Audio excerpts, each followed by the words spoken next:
Welcome back, everybody, to Goody and Johnny Mo with the Movies. We are going to be bringing you another review tonight. It's going to be a retro review for episode 36. We are going to be doing Batman vs. Superman, Dawn of Justice, the Ultimate Edition. Extended cut.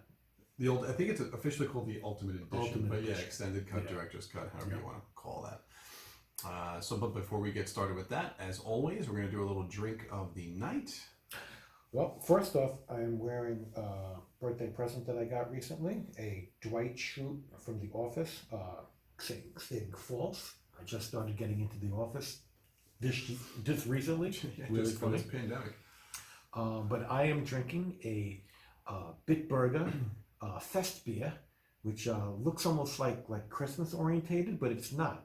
Upon further review, it's definitely related to Oktoberfest coming up. It's got the pretzels on it, and it's something I've never had prior to this year. I've never seen it. It's probably something they come out with Seasonal, right? seasonal, and I've never seen it. And maybe it's their first time. I don't know, but it's actually pretty good. It's a little bit darker, cloudier, slightly stronger version of Bitburger, which is a great change of pace. Very nice. And what is that mess that you got? Oh, so this is my favorite time of year for beer drinking. October coming up in the fall. We've got Oktoberfest and pumpkin ales, and this right here is my pumpkin ale.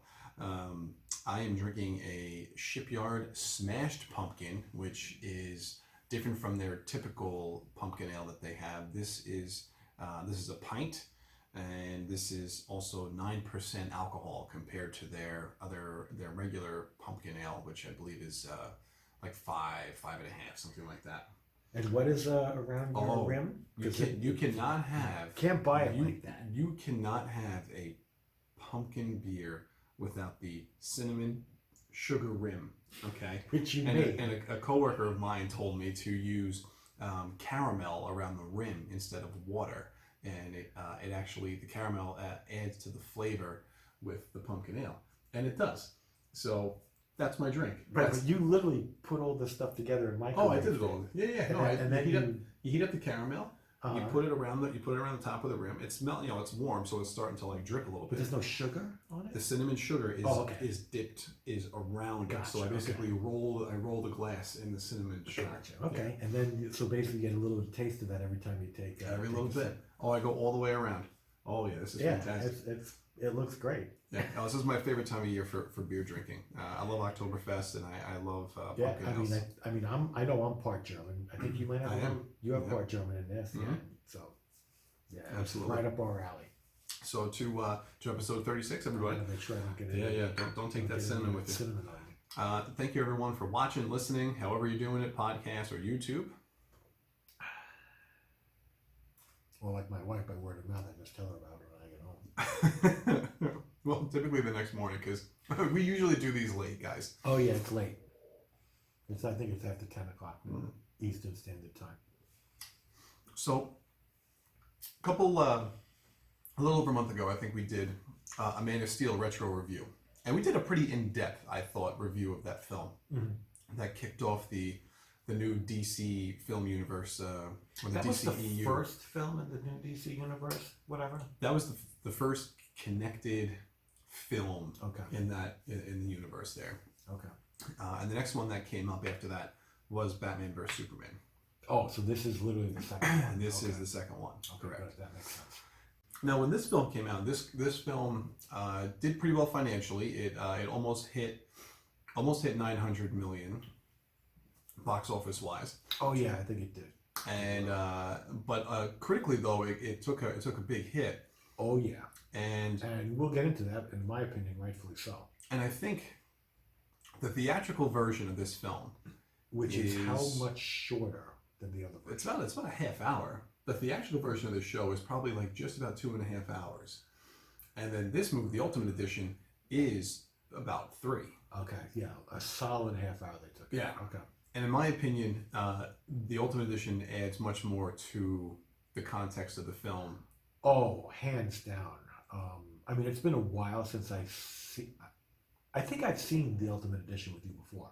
The Ultimate, yeah. Well, I think when I first got it, because I was like, you have to watch Yeah, it. this is the second time I've seen Yeah. the Ultimate Edition, and I'll be honest with you. I think the theatrical release I saw in the movies, obviously. Mhm. I don't even know that I saw it I've seen it. again. Here.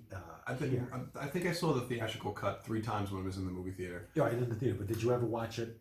I don't think I've watched Home? it beginning to end ever again. Yeah, Because me too. once the Ultimate Edition came out, You just stuck with to that. me, that's the film that should have been out. Now, why they didn't release this film in the theaters is anyone's guess. Most likely due Most to likely more viewings because it's a shorter too film. long. Yeah, and that was their thought on it. I mean, at the end of the day, keep in mind, almost every single film that is filmed is, is edited. Nobody releases a film with all the footage that is filmed. Right. I would say not, unless you're, total, unless I don't know, maybe But even- maybe Alfred Hitchcock. But even the Ultimate Edition itself had cutscenes to it that Yeah, it's like they not didn't, everything was right. all They in didn't there. put everything in there either because it's like the guy says, okay, you know what, I want to release it with, with more stuff added in that he thinks is going to make the film better, and it's like the choices that they made. I think, to me, yeah, exactly. They felt it was too long. So what are you going to cut out? Are you going to cut out, the action sequences, the ones that No. especially since those are the ones they probably spent a lot of money on? Or are you going to cut out, the things where people are talking? And as it turns out, they cut out almost a half an hour of people talking, which was a shame because the stuff that they were talking about was important. explained Right. so much of what was going And on. I think that was part of the problem with the theatrical release, and I can understand why the critic score was so harsh to it. Because if you watch, there were some really, I don't want to say hard cuts, but the cuts that were made, the scenes are not fully developed or fully explained. Yeah. And to me, it loses credibility, unfortunately, in that It aspect. didn't, right. There were definitely scenes that didn't make sense. You didn't know why certain things were happening, and then there were Right. certain scenarios where things happened, and you don't really know what the hell just happened, and they didn't explain it after the fact, and you're just Right. like, 2 specific examples what did of they, this. why did they do that? Well, actually, we could say 3 specific examples of this. One of them, right off the bat, is the introduction of Jimmy Olsen. Jimmy Olsen is not introduced in the theatrical cut. You basically just see this photographer, and he's already with Lois meeting the terrorist, Mhm. and then he gets basically found out that he's a CIA agent, and then ends up He winds up getting killed. off. And you don't know that's Jimmy Olsen until the credits roll, Yeah. and then you find out it's Yeah, him. and because we always stay to watch the credits, I'm sitting there going I saw that. I remember seeing that in the credits going, Jimmy Olsen. I'm like, who the hell was Jimmy Olsen in this movie? Mm-hmm. Was it, I thought it was the other guy, the guy, little smart mouth that Michael, works in the yeah. office. And I'm like, was that Jimmy Olsen? And you're like, no, that's so-and-so. I'm like, okay. And then I think we even figured out it had to be, it's the guy. Well, I knew it because I had read something prior that okay. he was in it for that short And scene. that to me was just I'm like, that's just stupid. I'm like, how could you have Jimmy Olsen in the movie and Yeah. not even know it until you got to the credits if you stayed long enough to watch the credits and you had the presence of mind to read the credits? And then after that, the other scene is right after that when KGB ends up killing all those villagers and terrorists and basically throwing them to a pile and burning them, making it appear as if Superman used his heat vision to kill them all. The other one is Scott McNeary's character, who was the Wayne employee that had his legs amputated. Mm-hmm. Okay. So there's a scene towards the end of the film where Lois actually goes into his apartment and looks around, and you can see that it looks like it's all Superman hate messages all over the place, making it look like as he was going to try to kill Superman in the courthouse. Mhm. But meanwhile, Lois figures out that he didn't know he was going to die. He had he had just gone shopping, and he's then all of a sudden you find out that the wheelchair was lined with lead, so Superman couldn't even see that there was a bomb in it. That stuff is not in the theatrical cut. Yeah, and it's all these little things that it's I'm sure at the end of the day when filmmakers making their film, they're doing all the stuff they want to do, and you don't really know how long the film is going to be. I think until after you find it, you get all the shots, and they had all these good scenes that I think from the people the money making people standpoint, they go, oh, this is boring. No one's going to like this. Right. And it's when you have not for nothing, when you have an idiot like that in charge of the final cut, that's what happens. Like you get rid of things that make the movie make sense. Well, you're interfering with. At the expense, oh well, exactly. Make sure to keep all the action scenes. It's like, oh, like great, everybody likes the action scenes, but if you're in a movie where the whole chronology of the storyline is like Chopped. is confusing, It gets choppy. like Yeah. that detracts from the rest of the movie because the big fight time. scene is starting. And you're more like, how the hell did we get here? As opposed to being able to sit back and say, okay, this is where we are. I understand how we Right. got here, and enjoy the scene. Right. To me, I just found it very detracting from the film because I was like, yeah, it was fun, and there was a lot of great stuff, and we'll talk about all the great scenes in it. Mhm. But I was like, I remember telling Chris when I was like, there were so many things that happened. I had no idea what the hell was going on or why. I'm like, did you feel the same way? I did. Well, especially watching the theatrical Yeah. version of it. Mm-hmm.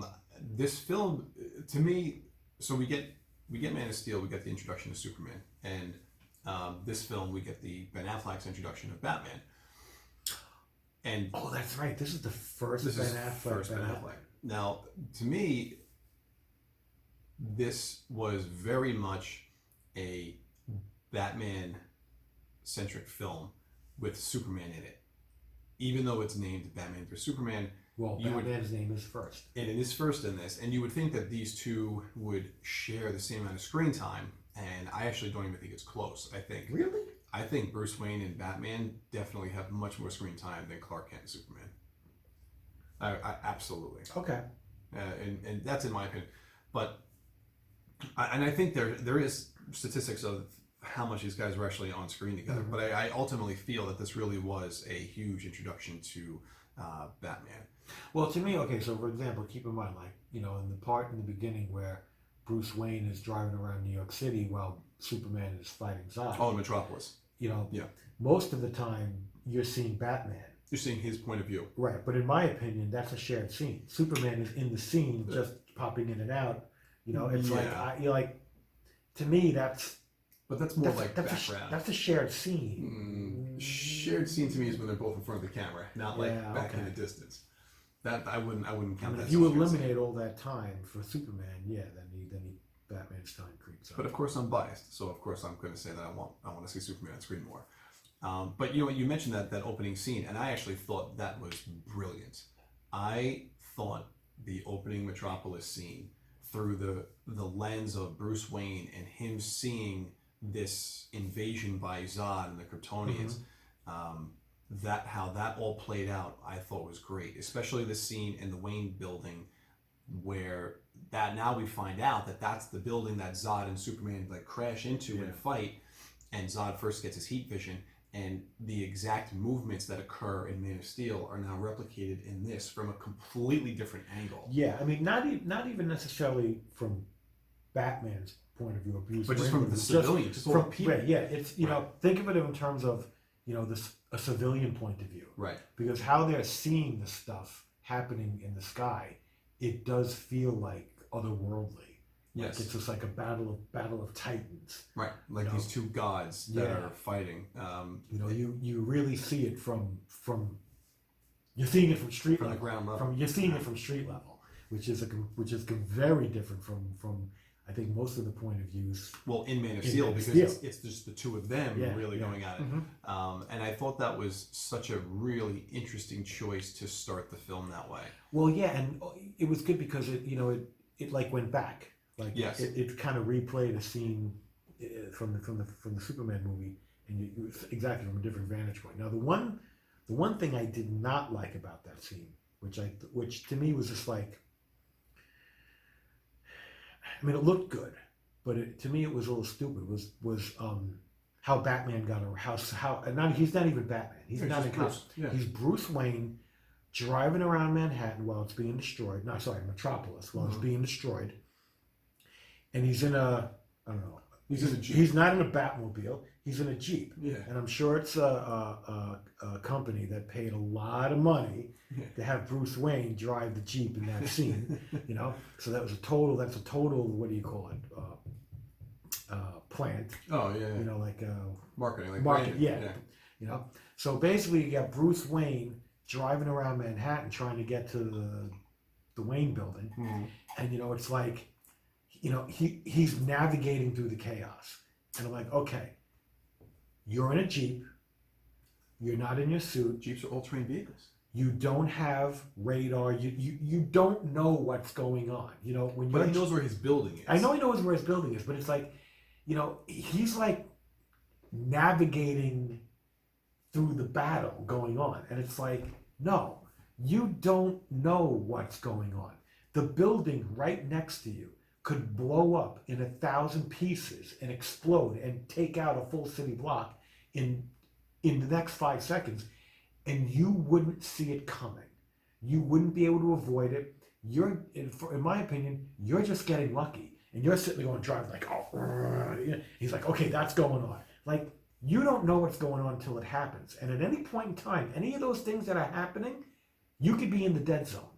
Like, there's no way that he, you know, it's just like, he's like, well, I'm Batman, I can do this. It's like, Well, I don't know if it was, I don't think You it was know so what? much it was Batman that he could do this. I think it was more or less that he's thinking, I got to get to this building that Yeah. that my people are in and but, get them but out. he's like literally driving like he's, you know, this is a strategic scenario, and Oh, he's yeah. maneuvering, and, you know, I'm just going to work my way through it. Whereas like no, you're a lot more vulnerable than you think you are right now. You, at any point in time, you can be demolished and destroyed, and there's nothing you can do about it, and you wouldn't see it coming, no matter how fast you drive, no matter how much you think you see as you're looking through your windshield, going 80 miles an hour. Like, you know, you don't see what's happening. I just I thought found it was that a good scene. it's a great action scene. I'm just sitting there going, like, this doesn't make any sense. He's in a Jeep. He's not even in the Batmobile. I'm like, he doesn't know what's going on. He doesn't know where Superman and Zod are. He doesn't, like, He doesn't even know what's going on. yeah, like the building right next to him could just explode into, and I'm like, he doesn't know. Like, he wouldn't even see it coming. Like, everything just happens to be in a way where he can see it or he can get out of the way. I'll go down this block instead. Like, you know, if you were a block further, you'd be dead. He was smart. He got You know, out of the way. He could see the thing that he would never be able to drive through. Well, if he was a block further, he would have been dead. You know, in 10 different scenarios. So anyhow, that's just a scene that I found to be a little. Sounds great on paper, looks great on a screen. Think about it, and you're just like, You know what they should have done? They should have had his moonroof open so he could see above. he should have been a helicopter and just flew there. Well, he got out of the helicopter. right, yeah. Don't He got out of the helicopter. Actually, funny enough, he got yelled at by that because he got yelled at by who? He got yelled at by the safety crew. So Zack Snyder did a did a watch along a few months back during the beginning of the pandemic, and he during that scene, Snyder says, he's like, "Oh yeah, Ben got yelled at for that." Because as he was supposed to wait till the helicopter like touched down before he got off of it. Oh, so this was like he was in a This is a real thing. He was in a real he was in helicopter. Oh, okay, not a green screen. The helicopter comes down, and right as it's about to touch down, he jumped out. He jumps out. Like he puts like one leg on the leg of the helicopter and pushes himself off. And the safety crew, like after they yelled cut, like one of the safety guys like went nuts because he's like, you know, you could have like really gotten hurt. You shouldn't have done that. Yeah, but you know what though? That I think that lent authenticity. Oh, I think that's what kind of like Zack said. Like, I think that's what Ben did. If you were getting in the moment and you were Bruce Wayne and you just want to get off. And you want to get off, and it's just like, you know, you'd have like, okay, wait a minute, it didn't sit all the way down yet. Now I can get out. It's like, no, boom. But I think I'm gonna have to look at that scene next time. I actually found that interesting. I just you know, the whole watch along with Snyder it was interesting to get his take on a lot of the different scenes that we're going to probably discuss and go through. Yeah. Well, I mean, I can see the safety guy. This is his job in safety. Yeah. And it's like, you know, like he's got a point to it. Because if Ben Affleck would have hurt himself at the end of the day, it goes back to the safety guy, and he, you know, he's the guy getting, you know, fired or reprimanded or demoted. But that's actually kind of interesting. So let's go through some of the casting with this before we really dive deep into the story. The newcomers that we had come into this film, obviously Ben Affleck, which we just discussed as Batman. Who now Ben, when he was first announced as Batman, it was huge backlash because everyone was thinking like, "Are you kidding me? The guy from Geely, Daredevil. This is the guy that we're getting." Well, and yet you know what? His later. Wait, what the hell? Oh, Geely. Remember you did that with Jennifer Lopez? I never saw that movie. I don't think you should. No one should. But I think that, you know, people were really kind of forgetting some of his more recent roles when he did The Town, when he did Argo. Mm-hmm. Yeah. You know, those are two fantastic films. And then what was that? Girl Gone? Gone Girl? No, Gone Girl. Gone Girl. That one too. And, Okay. you know, to me, those were all three really, really good acting jobs.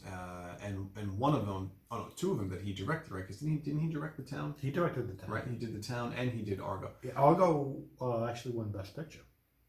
Right. Which, I don't know if it was a Best Picture material, but whatever. It was definitely good enough to be nominated. You know, you could argue whether it should have won or not, but definitely should have been nominated. Yeah. But to me, like, those were three really. I mean, Ben to me is one of those guys he's played a lot of different roles over his career, but you could see the evolution of, I think, his acting along the way, and I think he's become a really, really good actor in his later years. Yeah. You know, also I think it's one of these things where it's like, you know, people are just kind of have it in their heads who's going to be who, and it's like, Yeah, you know, not for you nothing. got your dream casting that you want. Ben Affleck really wasn't that good of a Daredevil. You know what I mean? So it's like, you know, if he was a great Daredevil, you'd be like, oh. But that was more of a miscast or Yeah. or poor writing, however you want to relate. Well, I also think it was hard for Ben too because he's following Christian Bale, who I thought gave three really. Well, good that's performances. actually something interesting. You know, basically Ben it Affleck wasn't is following a lot of people. And you're not, and not only that, but Ben is following Christian after what was it, 3 years? I mean, Dark Knight Rises was 2012, so it was 4 years because Batman vs Superman was 2016. Yeah. So 4 years later, you have a whole new Batman in a whole new, movie continuity. Yeah. When he was first announced, I said, I think he's going to make a good Bruce Wayne. I didn't know how he was going to do his Batman because to me they're two separate. But roles. apparently he's, you know, an older Bruce Wayne. He's an older He's Bruce not Wayne. an old Bruce Wayne, but he's an older Bruce Wayne. But that's what sold him on the role.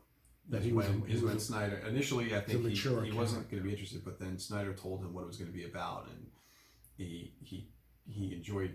He said, "Okay, I like that take on it better." He didn't want to do like a Christian Bale, Gotcha. Batman. So I really, you know, Ben definitely won me over with this. I mean, the warehouse scene alone is one of the best Batman, one of the best live action comic book scenes I think you'll see. I thought that was so well done. But even like some of his the masquerade that he has as Bruce Wayne during the what was it, the opening of the library for Lex, I thought he did a great job as Bruce there.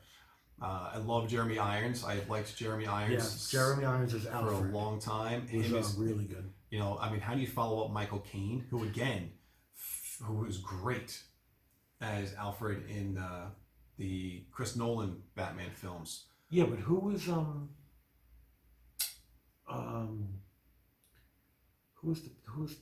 the black guy in the Chris Morgan Freeman? Yeah, what was his He guy? was oh god, Morgan Freeman. Lucius Fox. Well, okay, Lucius Fox. And Lucius he's not in this in these movies. But I'm hoping he's in the new Batman, the Matt Reeves one that's coming out, but yeah, I don't know if there's any mention of Lucius Fox. I feel like Alfred is almost like not the Mary Jane. Alfred is almost like the Aunt May in the Marvel movies. Like every time you see a new version of Aunt May, it's something completely different. Yeah. Like they just like, you know what? We don't want to do it the way it was the last time. We have leeway. We can spin it. So I think they constantly spin, you know, how Alfred is going to look and be. And in this, and I don't think any of the previous Alfreds are like the Jeremy Irons Alfred at all. I don't think so either. And I liked it. I like that he was like the mechanic, you know, like this, like he's a little smart mouthy. He's a yeah, little critical. He kind of goes back at him a little bit, which is great. But like how he's working on the suit, he's working on a lot of the technology. That's obviously going into what he is older. Jeremy Irons is older than Ben Affleck. So I mean, it is on. You know, he's definitely an older character, but he's not. You know, he's definitely not like.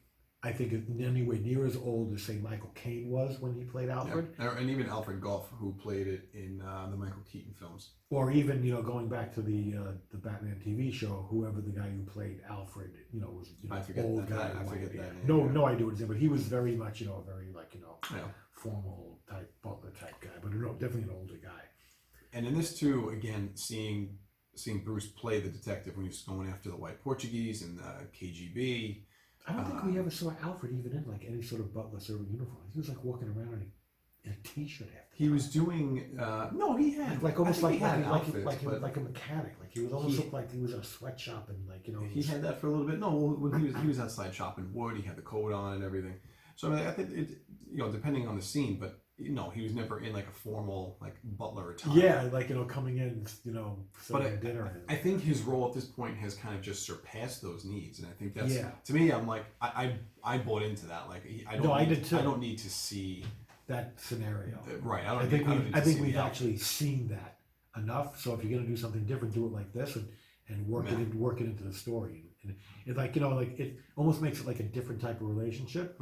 So I was actually, that to me was interesting to see a fresh take on the Bruce Wayne Alfred relationship. Seeing interactions and things that you've never really seen in the other films, and it totally worked in this case. And then we ended up having 2 new people for Bruce's parents. Oh So my God. The actual opening scene is, the killing again of Bruce's parents, like, because we haven't seen that enough.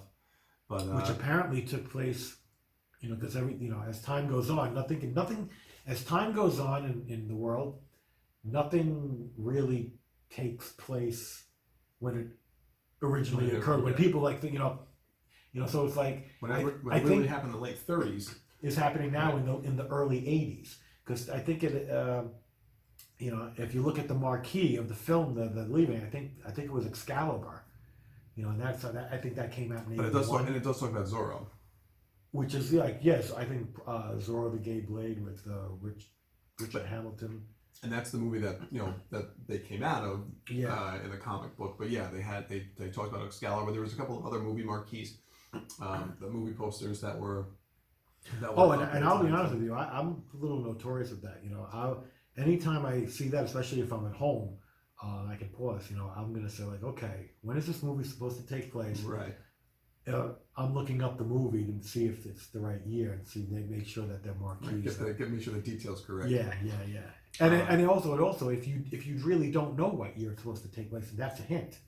Like that's those are one of those clues that they give you to kind of give you an idea. But you really got to be on your game to just look at the movie while you're in the theater and say, oh, Excalibur, 1981. I can tell you, 99 people out of 100 never even heard of them sitting in the theater that they never even heard of Excalibur. But like I'm sitting there like, oh, Excalibur. This is the early 80s. So for his parents, we ended up having Negan. two Walking Dead characters. Negan and Maggie? Yeah. So I remember Negan. I forget it being Maggie. I think Maggie's what's her name? Real name? Lori. Oh my God! I don't know any of their real names. I can't forget. Well, Jeffrey Dean Morgan is Except for Norman Reedus. Yeah. Well, Jeffrey Dean Morgan is Thomas Wayne, and we'll talk at the very end about some possibilities of him coming back. I'm just going to call him Negan if we can. For references. It'll be faster to say that. But the cool effect with this one, where they did the pearls, like this was all about, they had the gun, the pearl around the gun. When he shot the gun, the coil came back and it tore the pearls apart and ripped all the pearls off. That was a different scenario, rather than you see like Joe Chill like grabbing the necklace and pulling it off of her or something. Was that supposed to be Joe Chill? I'm assuming that's supposed to be Joe Chill. Thought you don't hear the name or anything like that. I thought maybe they had the name and it was somebody else. But I mean, I'm guessing that it's Joe Chill. I think at this point in time it should be. It's not going to be Jack Napier like the Michael Keaton one. Right. So, but I think those two did I mean, they're only in the movie for a very, very short time. Oh yeah, very short time. But it actually is a well constructed scene. Yes. Like I kind of enjoyed that flashback scene. It had a little bit of slow motion. Yep. To it, just like them leaving the theater and everything. Who are some of the other newer characters for this film? We got to talk about Lex. Oh my God. We got to talk about him. I hate Lex. I hate Lex in this movie. I think he is. This is Jesse Eisenberg. Jesse Eisenberg, and I don't know that you can blame Jesse Eisenberg. I think at the end of the day, you got to blame the writing. I don't blame Jesse Eisenberg. Jesse Eisenberg has played enough roles where I can understand he is a good actor. Yeah, I think he is a good actor. But I really hated the Lex Luthor character in this movie. I thought he was horrible. I thought he was half the time an idiot. so many examples, but like I couldn't stand most of his expositions. Like most of his where he's trying to make this point and sound so smart in a way that's like belittling to the people around him, like he's so above. Which is Lex. Right, but if you listen to what he's saying, he's not saying anything that profound. You know, like there was these things where he goes, someone, I think they said, stupid. Someone called him stupid. Not, it wasn't the word, it was some other adjective. They said, oh, you're insane. He's like, insane. A six-letter word for people. And I'm like, what are you, an idiot? Like you're not saying anything that important. You're just saying stuff to hear yourself talk. Like you're not coming out with anything witty. You're not coming out with anything profound. You're just saying this nonsense and pontificating as if you're like this great evil genius who's like, looks down upon everybody. And I'm like, your dialogue sucks. It's like so stupid. There's nothing in there. You're like, oh, like you would expect to hear from like a Dr. Doom who talks, like down to people. Right.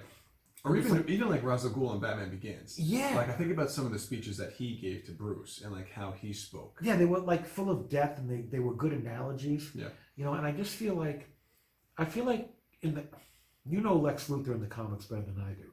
But I always thought that in the comics, Lex Luthor was like a self-made millionaire type genius. Depending on the version of it, yes, most of the time he's the one who ends up like creating his wealth because he's a genius. He built LexCorp in the comics. Like he's the guy in charge. It's his company. In most of the iterations, Yeah, okay. yes, just about all of them. There's that. So in this iteration, what you have is you have Lex Luthor is the son of the guy who created LexCorp. So this is basically like, this isn't Lex Luthor, this is Alexander Luthor, but he's still called Lex. Right, and I don't know what his father's name in the movie because I think he's dead. We're assuming he's dead, and the way he's spoken of is all in past tense. Yeah. But there's nothing that actually, I don't recall there's a line at all in the film where it's like, my father or Lex Sr. is dead. Yeah. So basically, he's a guy that's basically born into this company, and he took over, from his father or whatever, and it's like he's running this company, and in my opinion, he never would have been able to do this on his own. Like he was born into the right family, and I'm like, he literally is either he's insane, he's got nervous tics, he's probably, I don't know if he's autistic or he's got all, what do you want to call it? He's a sociopath. So he's a sociopath. He's also like, what do you call it? Obsessive compulsive. Oh yeah. He's full of all of these like, detrimental qualities. And it's just like, but he's in a position of power to do whatever he wants. And it's like, the only reason he's in that position of power is because he got the reins on this giant corporation that his father built. But you know what? That's more of an assumption than the actual information we get in the film, because we don't know how much he's actually contributed to. Well, he's not that company. It doesn't have to be in order to contribute. If he's a genius from a young age, he might have been contributing from the time he was a teenager. Yeah. And now he's probably, in the film, he's in probably his early 30s. Like, I'm surprised his parents didn't lock him up in the basement somewhere, because I'm sure as a kid he was a terror. Well, there's probably in most iterations, Lex ends up killing his parents. So, like, if you can believe that, then you're probably thinking in this iteration as well, at some point, Lex figured out a way to get rid of the parents so that he can inherit the company. I mean, even the speech that he gives at the library, like, like to all the people watching going, what the hell is he talking about? Is he insane? So here's my thought on Lex. Lex was not exactly what I was expecting. When I heard Jesse Eisenberg got the role, I was actually really excited. I was too. Because I mean, coming off of Social Network, and there was another film that he had done right before Batman vs Superman. Well, he was in that zombie movie. Yeah. Was the zombie there? Zombieland. Yeah, he was in Zombieland. Yeah. Yeah. So I mean, those two roles, I thought he was great in both. Oh, And I thought he was two fantastic in this one. two completely different films. So we all know that Jesse Eisenberg has acting chops. The one thing in this film is that I feel like they weren't getting Lex right 100% of the time. There were times where, I'll get to the library scene in a second. One of the first scenes that I see of Lex and that I absolutely loved is when he's talking with the senator in his mansion, and he welcomes her in and he starts talking to her about the mineral, and she's like, I'm not getting you the export license to bring the mineral in. And he starts giving her this whole speech about his father, and you know, that the devils, you know, don't come from the ground. We know now they come from the sky. And he talks about, you know, the red capes are coming, and that he's almost trying to like warn people that like we're not going to be the top of the food chain anymore. Right, but so many of that parts of that speech to her, he sounded insane. He sounded like an idiot, and she's not buying his story. And No, I'm like, I don't blame her. And I think, but I think that showed the. I think that showed that's not Kira Sedgwick. Who is that? What's her name? Holly Hunter. Holly Hunter. Thank you. Yeah. Again, liked her casting. I liked her casting a lot. I thought that scene when those two are kind of having that standoff in the mansion shows Lex's manipulative side. And I wish that they leaned into that a little bit more with Lex's scenes, because he is like a master manipulator. And they showed that a little bit there. And also, see, there's two different Lexes when you're looking at that opening scene of Lex in LexCorp, when he starts talking to Holly Hunter and that other senator about getting the mineral in the first place. And he starts telling that story about his father, waving flowers at a dictator, right? And so that whole point is that Superman's going to be our dictator at some point, and we need to stop that from happening. That to me was a great scene. The very next scene where he's shoving the Jolly Rancher candy into the senator's mouth is annoying. Annoying. Like that ticked me off. Like I'm sorry, Lex is always the smartest guy in the room. Always. That's how he sees himself. Right. That's how it should be. He would not feel the need to take the Jolly Rancher candy and push it into the guy's mouth. Right. That to me was awful. Now we get to the library scene. So he starts giving that speech and talking, and when he starts, he is, I'm smarter than every single one of you in this room. You could see it. Yeah. And then he gets to a point where he stumbles on his words, and then he just fumbles and stops. Yeah. And it's like you said, like it's almost like he gets so aggravated with himself. I don't know if it's with himself or just the people around him. Yeah. And they can't contemplate what he already knows. Right. And he just fumbles upon himself and gets angry and he's like, have a good evening. Like, and it's like, you know what? You should have a little bit more tact and respect for your audience, because in terms of a strategy, right? You know, turning off your audience and turning them against you is not to your best interest. Right. You know, calling them idiotic jerks isn't a smart play. The Lex from the comics, that never would have happened in a public forum like that. That never would have happened. He never would have lost his composure, and that's what annoyed me, is that he went to like this manic state. Yes. Yeah, he does. He loses his composure. For he gets a very short period, and then he rebounds back, and then he's fine. No, it's almost like he gave himself a tranquilizer to calm down. Yeah, I mean, and I like the first introduction that we get with Clark, Bruce, and Lex, like all three of them kind of together. And at this point, we don't know that Lex is manipulating both of them. But obviously by the end of the film, we see that. And to me, that makes that scene a little bit more important, because Lex is basically pulling the strings to both, and they both don't even know it. Right. And I'll be honest with you, that is not that clear in the theatrical version that this is all happening by his design. It almost appears Right. to be happening by accident. Right. And you start to see, so the woman that testifies in court against Superman, when you first meet Holly Hunter and that committee that she's on, and the woman is testifying that, like, that Superman doesn't answer to anyone, not even God, that, the people in the village is burned. So all that stuff, you don't know until Lois figures it out in the Ultimate Edition that Lex has manipulated this woman. Mm-hmm. And you don't see that in the theatrical cut. And that's very annoying because that to me that changes the whole meaning of what's happening. It changes the whole paradigm. Yes. Because I'll be honest with you, the whole thing in the beginning is still a little confusing, even in the Ultimate Edition. It's a matter of like Lois shows up, and it's like you think she shows up for the for an interview, and it's like these are all the people that are there.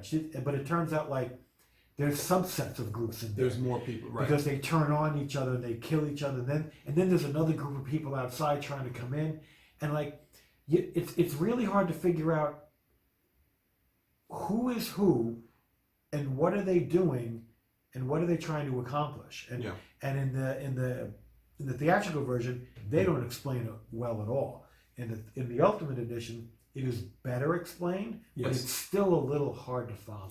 I can agree with that. I think that's definitely fair criticism. I think, you don't even know who's killing who. Like, okay, well, that gets explained who's later. killing who and why. That starts to get explained later on when Lois meets up with General Hardwick and they start talking about the bullet. Right. Well, the problem is when you start getting that information, it's kind of hard to remember to go back exactly what happened because it was right in the beginning of the film, and it's so far back in the film, and it was unclear then. So trying to remembering exactly who did what, just to even remember who did what, so that when you get the answers later, you can say, okay, this is who that was, and this is why they did it. Yep. It all kind of blends in together, and it was a little hard to follow. Yeah. I think they needed to make that even up more clear.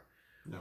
But the fact that so many things were cut out that made that almost impossible to know what the hell's going on. But see, this is why it's totally undermined. Whenever the theatrical version, I find that comes on television, I can't. It'll come on TNT, TBS. You won't even bother. I won't even watch it. Yeah. I won't even bother because it's not worth getting myself upset watching that film because to me, like, that's not the film. Yeah. And there literally is. I don't think there's a single action sequence that is added to the film in the Ultimate Edition. They left all the action fighting in there. The Batman-Superman fight, there are a couple of scenes in the beginning of the fight that are slightly different angles, and there is a little bit more to the fight. No, I'm talking about, like, adding an entire scene. No. I mean, there might be shots and stuff. Elements and stuff. Yeah. But, like, they kept every action scene in, and they were just like, oh, no, because that's what they wanted. That's our bread and butter. Because, people are... to me, it's insulting to the intelligence of the moviegoer because it's like, they think like, the moviegoers only care about the action and they're not paying attention to the story. But when a story is so poorly constructed in your movie that almost anybody watching the movie paying attention is going to go, what the hell is going on? To me, that's poor filmmaking. Yep. And what they should have stuck to their guns and said, look, we got to keep it at 3 hours, otherwise no one's going to know what the hell is going on. Or cut out one of the action sequences, because every action sequences took a long time. Or cut the action sequences significantly, so at least way you could still get some of that more expository content in there that makes this movie make more sense. Because like you said, it absolutely was critically panned. When it came to that, but and there are parts of it where I feel unrightfully so because I could compare this film to other films that scored much higher on, let's say, like a Rotten Tomatoes, that I feel also probably didn't make much terrible. Sense. Yeah, were terrible compared to this, and we're talking 20, 30 points. Yeah, like higher. Like I'm talking about the Ang Lee Hulk, the first two Fantastic Four films. Indiana Jones and the Kingdom of the Crystal Skull. Oh my God, okay? That movie was horrible. Those films that I just mentioned, okay, these are just the tip of the iceberg. All of them had a higher score than Batman vs Superman, and I'm very sorry. but even the theatrical cut is not as bad as a few of those films. So I am like, that's where the scoring of this type of stuff is very annoying, because there were a lot of people. See, some of this started. I think people had it out for DC. You got it. There was definitely, listen, there's a subset of fans we know, Marvel fans and DC fans, that will argue to the death over which genre is better. And at the time that Batman vs Superman was coming out, Marvel had been like hitting their stride. Avengers had already come out. Oh yeah. Civil War They were well into it. Civil War is about to come out. So Civil War came out months after Batman vs Superman did. I think, if I'm not mistaken. I think they came out the same year in 2016. So you had fans dumping on this movie before it even came out, before the release date. Like, they were just dumping negative reviews on there.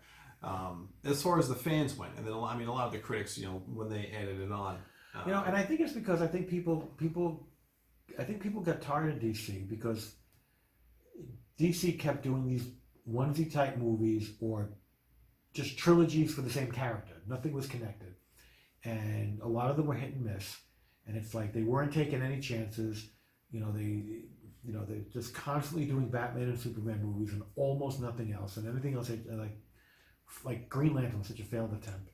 And then people were looking at Marvel, and it's like, look what they're doing.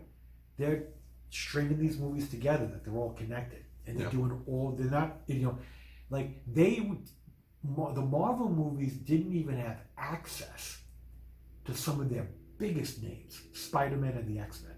Right. Like, they had to work with other people. Now, granted, there are other big names besides Spider-Man and X-Men. Right. But it's like, could you imagine if DC had to do movies without Batman and Superman? Right. They wouldn't know what to do. They would do nothing. Well, who do they bring into this film? Well, one of the biggest of the Trinity that we have not seen on screen at all, other than a TV show back in the 70s. This was before the Wonder Woman movie. Yes, this was the film that led into that. So we finally get Gal Gadot as Wonder Woman. And to me, I loved Gal Gadot's scenes. Right. Well, no, before we get into this, so now what you have with DC is now you have DC finally trying to experiment. Do what Marvel is doing, but again, they're only going with Batman and Superman. And you can say, okay, well, they brought in Wonder Woman. Okay, well, Wonder Woman is their number 3 character. They're going with their number 1, their number 2, and their number 3. And it's like, so as far as I'm concerned, that's not outside of their comfort zone. And now it's like, okay, try again with Batman and Superman. And it's like, but don't forget also, like, you need to do it right. You need to do good movies. And it's like, so if they don't come out with and that's why I think people had it in for DC. They were like, okay, you're trying to do it right, and this is the best you got? Like, are you kidding me? And I agree with that you've got to make a stronger attempt when you're having a connected universe. But don't forget I think Man of Steel was good. Oh, I thought Man of Steel was a good introduction. That's a good introduction. And to me, like, it was like, wow, you're not even doing a Batman movie, you're doing a Batman versus Superman movie. Okay, good. It's like this has the potential for greatness. And that's where, to me, the failed attempt was not doing a direct sequel to Man of Steel right away. Kind of like what they did Iron Man, and then they did Iron Man. First they did Iron Man, then they did Incredible Hulk, and then they did Iron Man 2. But you did a second solo film before you did a team up film. Yeah. And to me, that's what they should have done. Is that you should have had a separate Batman film, a separate Superman sequel, and then you could have had a joint film. Because in this film, what do? They showcase the rest of the Justice League. They have that surveillance, which does introduce Flash, Cyborg, Aquaman. Mm-hmm. So you are putting these other characters in, which I was like, okay, now guess what? Give each one of these guys a spin-off film. And I think we can have a whole separate, I don't want to waste time on talking about the order of what they should have done. But I think the rationale that they said was they didn't want to replicate exactly how Marvel did. Yes. And it's like, they don't say that directly. Okay. But that's basically the understanding, is that like they wanted to do a team up movie first and then have the spin-offs after the team up. Because not for nothing, the formula that Marvel used worked, and I don't know that if they would have adopted that strategy that someone would say, well, you're just copycatting Marvel. Right. Like, even if they did, like, who cares? Who Like, cares? At the end of the day, if it worked, it works. if it works, it works. Yeah. You know, almost all of Hollywood is based on, okay, who made money? Let's do that. Right. What movie made Like if you would- what movie made $100 billion? Star Wars. Let's do that. Yeah, Let's like try and do that. If you would have told me that, you know, after Man of Steel, guess what? We've got this whole movie universe, and in 10 years from now, we're gonna fight Darkseid. At the end of Right. Because at the end of 10 years, we're fighting Thanos, and from Iron Man 1 Right. to Right. Infinity War, We're working our way to we're fighting Thanos. And right, and that's why I always said, you know, if these DC movies do not get to Darkseid, I am gonna be so pissed, because that's what they're doing. They're getting That's to what this is Darkseid. showing to. That's Yeah. what, and that's And what's we're supposed gonna, to happen. and I think, and I think we'll touch upon that at the end. So now DC finally gets their head out of their ass Yeah. and starts to think outside of the Superman Batman Just Superman and box, Batman.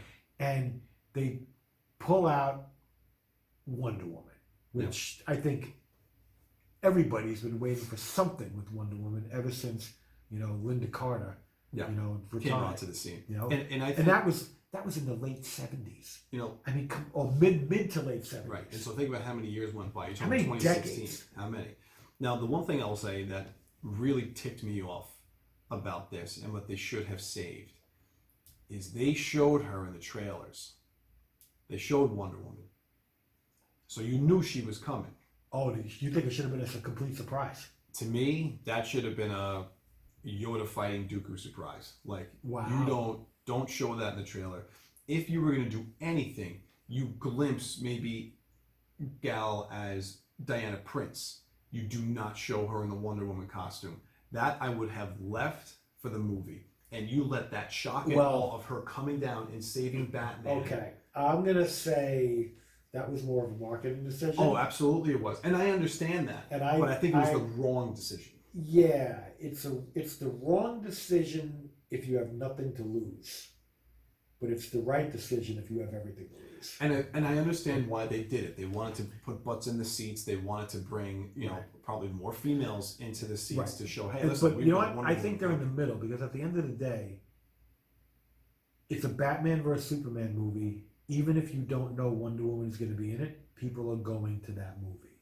Right, but So if to me, it's like, you know, and that's the thing. Like, you know, it's different if like these are original characters that nobody's ever heard of before. You know, is anybody going to go see Hero X versus Hero Y that nobody's ever heard of before? but No, you had people But going you to have, see. but you have. This is Batman and Superman. These are well-established names. It's like one of those things where it's like, you know, it's a movie with Batman and Superman. Everybody knows who Batman and Superman But is. they were- Everybody's going to go see it. But they were also banking on showing the fact that Wonder Woman was going to be in this film. They were going to get more people that were interested in Wonder Woman to come and take a look at the film just to see where they were going in that direction. Yeah. Because Wonder Woman's solo film had people that are not interested in the superhero genre. They went because you're seeing Wonder Woman, you're seeing a female-led superhero film. Yep. So you had people going to that typically do not go see superhero films. Right. And I think that's where their mindset was marketing-wise. Hey, listen, we could pull in from this. We know we're getting this pool of people, Right. but there's a whole other pool over here. We Right. could probably draw in. Right.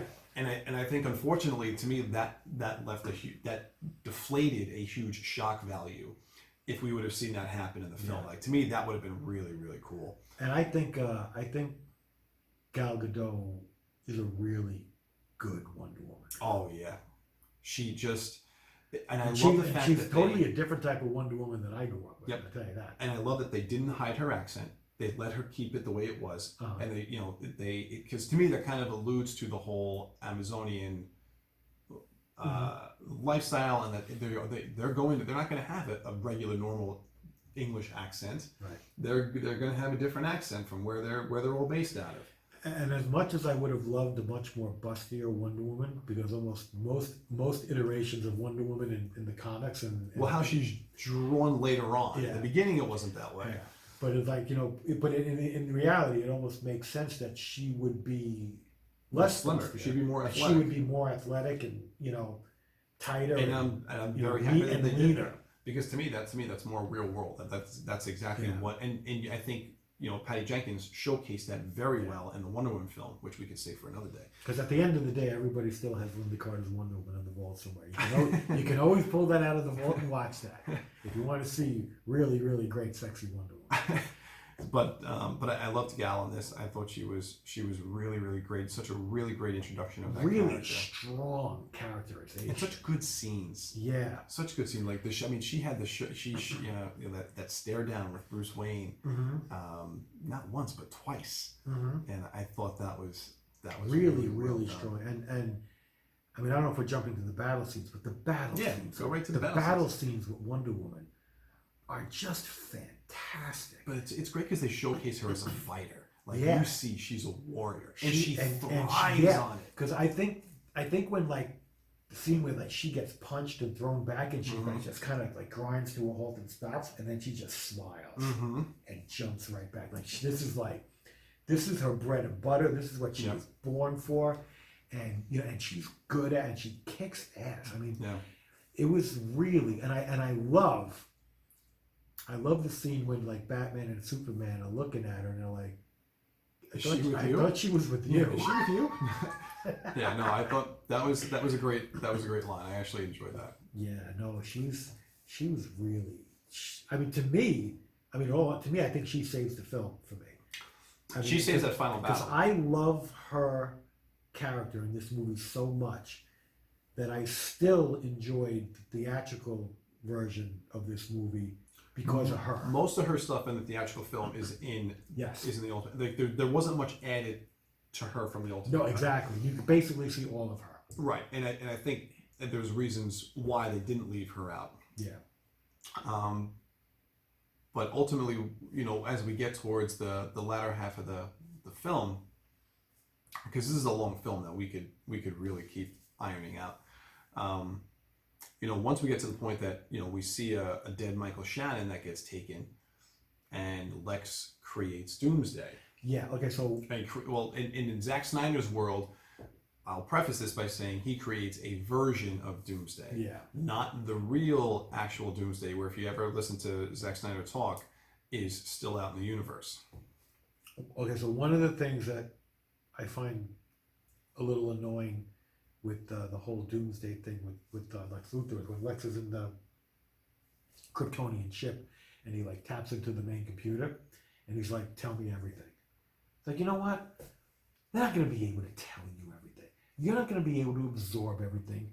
Telling you everything in the Kryptonian library would take 1,000 years. Like 1,000 years. And you're not just going to sit there and absorb it all and understand it all in, a couple of hours. Like you didn't walk away hearing everything. Like, you're like, it's like, no, like, you know what? Your mind would be blown. Your mind would be blown. Yeah. It's like one of those things where... That's why Lex has a special mind. A mortal vessel couldn't hold, like, just like in Island of the Crystal Skull, where, the girl... Yeah. The bad German. About, she wants to take it in. Yeah. Like she wants to take all the knowledge. She wants to take all the knowledge. Well, guess what? She explodes. That's what would happen. Like you can't handle it all. There's no way Lex walked out of there going, "Oh yeah, I got it." I got it all too. And now I know how to build. I know how to build a Doomsday. Yeah, and I think that come on. There could have been something. That could have definitely been written a lot better. Absolutely. But for expediency, he got enough knowledge to build what were they calling it?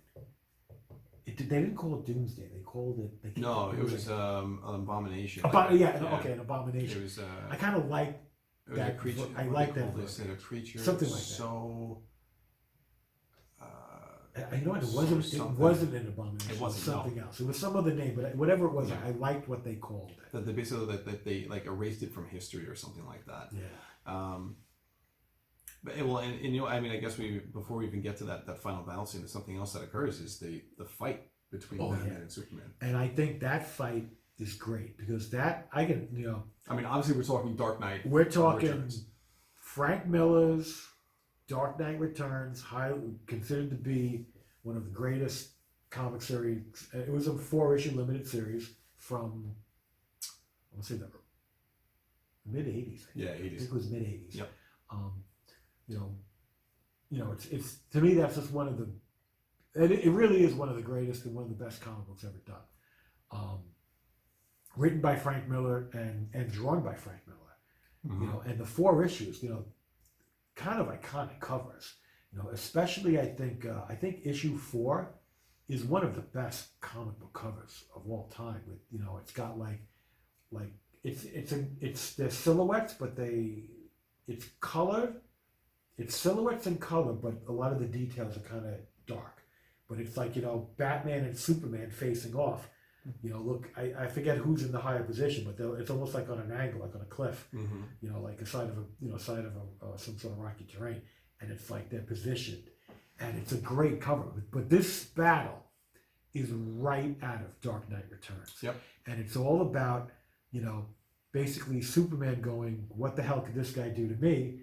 You know, and not really taking it seriously that he could actually get hurt, and Batman just figuring out all these ways that not one of them is a sucker punch, but the combination of all these things is gonna get to Batman. Especially, you know, we're introduced to Kryptonite, and he gets the Kryptonite rock, Yeah. and he fashions like into a spear. He fashions a spear. We're gonna talk about what happens to the Mhm. spear later, because that's one of the things in this movie that makes It unbelievable. makes zero no sense. But he also makes those gas bombs. Oh yeah. The gas bombs. Yeah. So and I think so. To me, that opening fight sequence, the fight never should have happened, because Clark is trying to tell Batman. He's trying to tell him, it's like, and not only that, he calls him by his name. Because I almost forgot this. I thought I loved the scene in the library where Alfred is talking to Bruce, and who picks it up but Clark turns his head like, what is going on here? Yeah. And he hears it with a super hearing. Yeah, I like that. And I thought that was a nice little detail that we get, showing Clark like being able to use that super hearing, like that's something's up. And he even tries to follow him at one point, and then he gets distracted by the deaths on the television. Now at that scene, that same scene where Lex like kind of introduces Clark, introduces Clark Kent to Bruce Wayne, but they were talking, and he's like, "Oh, look at it." You got, to me, Lex Luthor had to know both of their identities already at that point. Yes, and we could talk about that. Because otherwise it makes no sense. No, we'll talk about that, because that disturbs me. Because so much. Bruce Wayne is a well-known, well-known figure. But this is what pisses me off. Clark Kent is nobody. Clark Kent is a journalist. He should have known who Bruce Wayne is. Right. Well, that also, but nobody knows who Clark Kent is. No. Like, nobody cares. Like, Clark Kent is just not like he's not even like a Pulitzer Prize winning, well-renowned journalist. He's just a guy who works at the Daily Planet. Right. So like, but he's also but because you don't know how well read some people are with the Daily Planet at this point. Clark might have written a ton of great stories. That's one thing we just don't know. We don't know how good of a journalist he is at this point. Right. Like, we know he cares because the stories you see him going after in this, which is cut out of the theatrical edition. Yeah. Like, we get more Clark Kent in this. We get him tracking down. He's trying to track down the woman that told the story with the committee and find out what's going on. So he goes into Gotham, and he's trying to find out, trying to speak to her. He talks to the woman that her boyfriend was brutally killed because he had the Batman mark on him. That Lex was setting that all up, where if someone's got the mark of Batman, we're going to kill them and make it like it's like an execution mark. Right. And Clark tries to talk to that woman.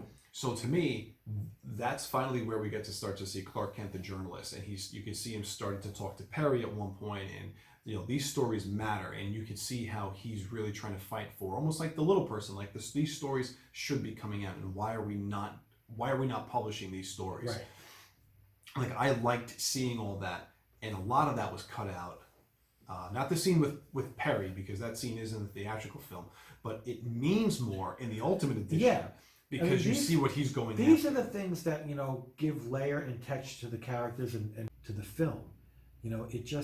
It makes it more enjoyable, because what you have is like I said, they cut out so much of that stuff. 2.5 hour film full of these action sequences and things that don't necessarily kind of make sense. You add a half an hour in of all this stuff that gives more information and gives more context and more texture to the characters in the movie. It makes it a more coherent story. You become more emotionally attached with the characters, as opposed to spending most of the movie trying to figure out what the hell happened and why. And then you go on autopilot once the fight sequences go, because they're just fun to watch. But I think you leave the theatrical version. I think you leave that movie with a lot of questions. And when you see this version, I don't think all the questions are answered, but a lot of those questions are answered, and it just makes for a better film. And I think when you actually watch this film and you kind of think about the theatrical cut, you can almost like point out, and immediately that's new. That explains this. That explains this. Oh, that. Now I get that. Right. Now, one thing I think that I still think, even in the extended version, is a little still hazy, is what's going on in the beginning when they're in the desert. Because it's like you have, it's all these different groups, but they're subgroups, and there's something going on, and it's like like they turn on each other, and then there's another group in the desert waiting to come in, and it's almost like, wait a second, who are all these people, and what's going on? Because you're almost finding out from the point of view from Lois Lane, who doesn't know what's going on. It's all kind of unfolding, but you don't get the answers later as to what's going on.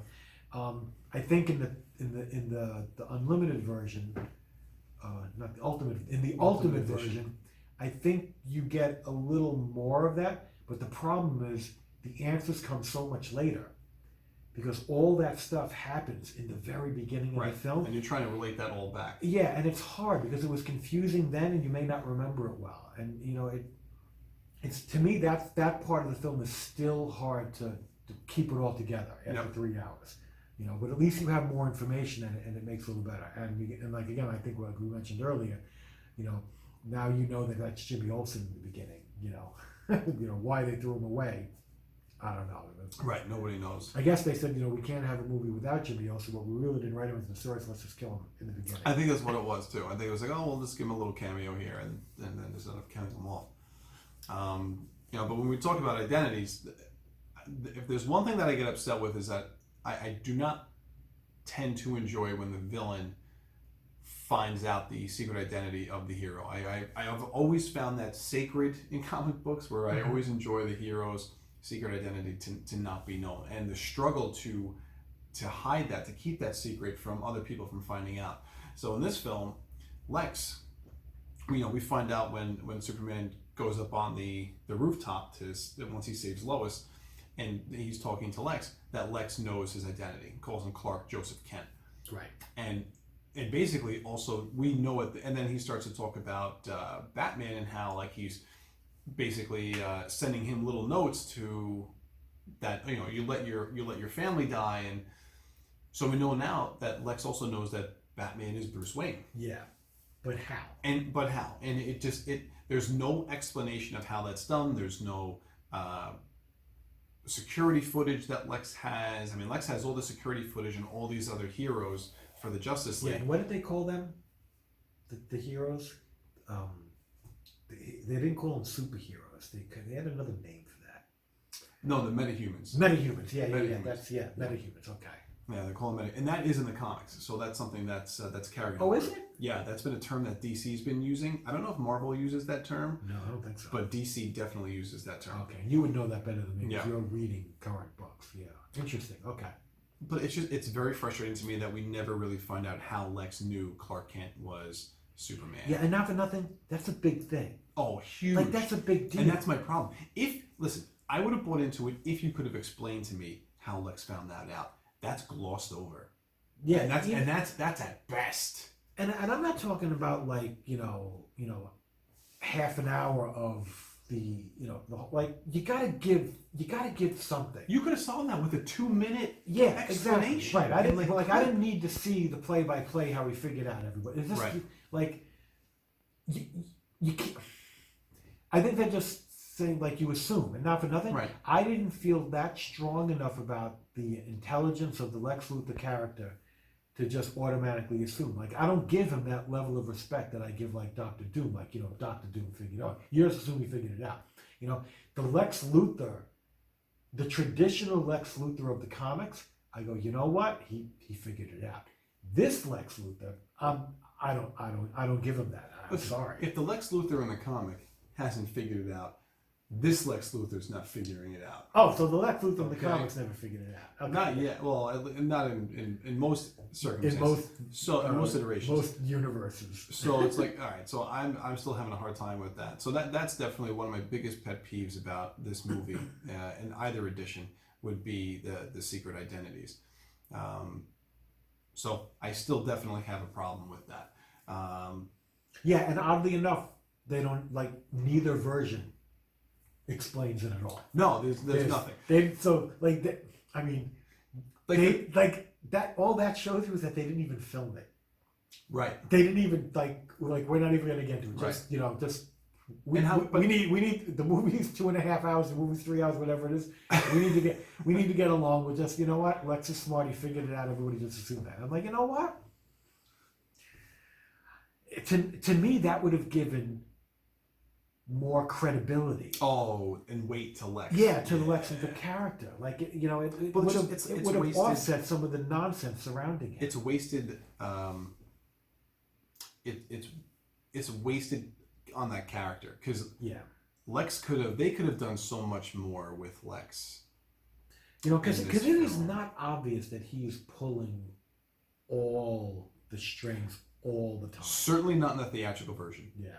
In the Ultimate Edition, you can start to pull the dots together. Because even I remember you telling me like I think we had this conversation and it was about, and I was like, so are you telling me that Lex got that big hunk of kryptonite Mm-hmm. not to do something that he wanted to do, but was the bait. He was baiting Batman to steal that from him to create a weapon to use against Superman. I honestly believe that he was hoping that Batman was going to find out about the White Portuguese, the ship that it was coming in on. Like he wanted Batman to steal He it. wanted Batman to take it because he wanted these two to fight one another. Yeah. Because I think Lex knows that he obviously can't fight Batman. And Why can't he fight Batman? Lex can't fight Batman. How's Lex going to fight Batman? Lex has got a $1 billion company at his disposal, and Bruce is just another billionaire. Like Bruce is, he can't fight Superman. He can fight Batman. Batman's not untouchable. I don't know. I think I don't know if he could. I honestly think he would have a lot of trouble with that. So, Yeah. But that's why I think he set it up so that these two would basically take each other out. I think that's his ultimate goal, is to basically have them both take each other out, or he was going to take out whoever was left standing. Well, I mean, because at the end of the day, I think he's trying to empower Batman to take out Superman, because I think he wants Batman to take Superman out. I can see that. I don't think he wants to use Superman to get Batman out, because then he's left with Superman. At the end of the day, like, you'd rather have to deal with Batman. I'd rather have to deal with a human guy who's rich with his like he's got his contraptions. Like Well, and especially his identity. They're both mortal. Right. And no, I can understand that, but that. So the question is, do you think Lex Luthor would have been able to create that spear that Batman created? I think could he created his own ultimate Superman weapon on his own? I think he would have ended up coming up with another use with that kryptonite. Something like rock. that. He would have come up with some type of weapon, using it as a weapon. Yeah, like I think he's going to be able to do it. But ultimately, I think It's more fun to get Batman. my thought is that he was hoping that Batman was going to take it, and then of course once Lex takes Martha, he's baiting Superman to kind of do his bidding, and that's where we were talking earlier about Lex, and this is again one of those scenes when he's up on that helicopter pad. He's the manipulative Lex Luthor that we all know. Right. Where he's manipulating Clark to do what he wants. He wants him to take out Batman. So he says, look at I have your mother. Okay, I know who you are. Yeah. Go kill Batman and I'll let her go. And now you're going to do what I want. So to me, like, that's one of those scenes where I thought they nailed Lex, where they got him, Right. where they got him right. Now, just prior to that, that's when Lex Luthor threw Lois Lane Mm-hmm. off the building. Yep. And so I think the question I always had was, is Superman fast enough to get anywhere in the world in under a minute? Because that's basically what he had to do. Like, okay, you throw her off the top of the building. I think she's hitting the ground in a minute or less. Under a minute. Yeah, under a minute. Under a minute. It's I mean, like, it's probably. I think the LexCorp Tower is supposed to be like the tallest building in Metropolis. so assuming that Well, because you're saying Superman is in tune to Lois's Lois. voice. right. He can hear her anywhere. Can he, okay, so, I mean, if he's in the city, I think he's definitely going to make it. If he's on a different continent, he can still make it. So if you're he's in Europe, he can still make it. So you're saying this because he was in where we could have been in Antarctica, or wherever he was, Yeah. having that vision of Jonathan Kent. Yeah. Like, I think flying wise, I think he's extremely fast. I think he's a lot faster flying than he is running. And apparently he can up his speed based on what's needed because, most of the time he's flying, whatever, you can even see him. Yeah. But literally. Well, to me, it's just like, I mean, you got to cross the Atlantic Ocean in under 60 seconds. You're going really freaking fast. So, I mean, I guess he can. I just, I'm just like, all right, what if he was in Asia? He would have still made it? Okay. All right. Hanging out on the Great Wall, he can still make it? All right. Well, remember this, though. fast. So when he's at when they're at the Lex library. Is opening, Flash that fast? I think Flash is definitely that fast on the ground. 100%. I think Flash is faster running, but Superman probably comes very close flying. I'm not going to go out. I'm not going to say that Superman flies faster than Flash runs. Yeah. But I'm going to say it's probably close. I'm curious. I always want to see, you always are the Flash Superman races in the comics. Flash beats Superman in a foot race. Like, going around the world, what's each of their best times? Starting here, Right. I mean, they've what's done their that. best time? They've done that in the animated series. Yeah. They've done that in the comics. And I guarantee you, when those guys hit top speed, it does not take them long to get around the planet. Right. Now, keep in mind, in Superman, the movie 1978, they had the scene where Superman... Where he reverses. Right. He's literally spin. flying around the world, Mm-hmm. and he's actually, at some point, it's like... It's supersonic almost. It's like, I mean, it's unbelievable. Well, basically, he reaches the speed of light. Yeah, he would have to. It's unbelievable how fast he's flying. Because Yeah. he's actually circling the world multiple times per second. Yeah. It's interesting. If Clark, he had to get basically from Antarctica or wherever he was to where Lois was. And I guess... So if he's up, I mean, and why was he up there? Because he was talking with Jonathan Kent. Yeah. Right? Now, I know this is a scene that you have some issues with. Yeah, because this is something that it plays well on film, but it's I don't know that it makes much sense, and it's done quite often. It's totally done quite often because they did it in Daredevil. It's okay. So Clark is walking on that mountain in Antarctica, and he comes across Jonathan Kent, who is dead. So, is it actually Jonathan Kent's spirit? I don't think so. No, I agree with you. I don't think it is. Because now I don't think I don't think that's what they're trying to do. I think this is a conversation he's having in his head. Yeah, because it's like,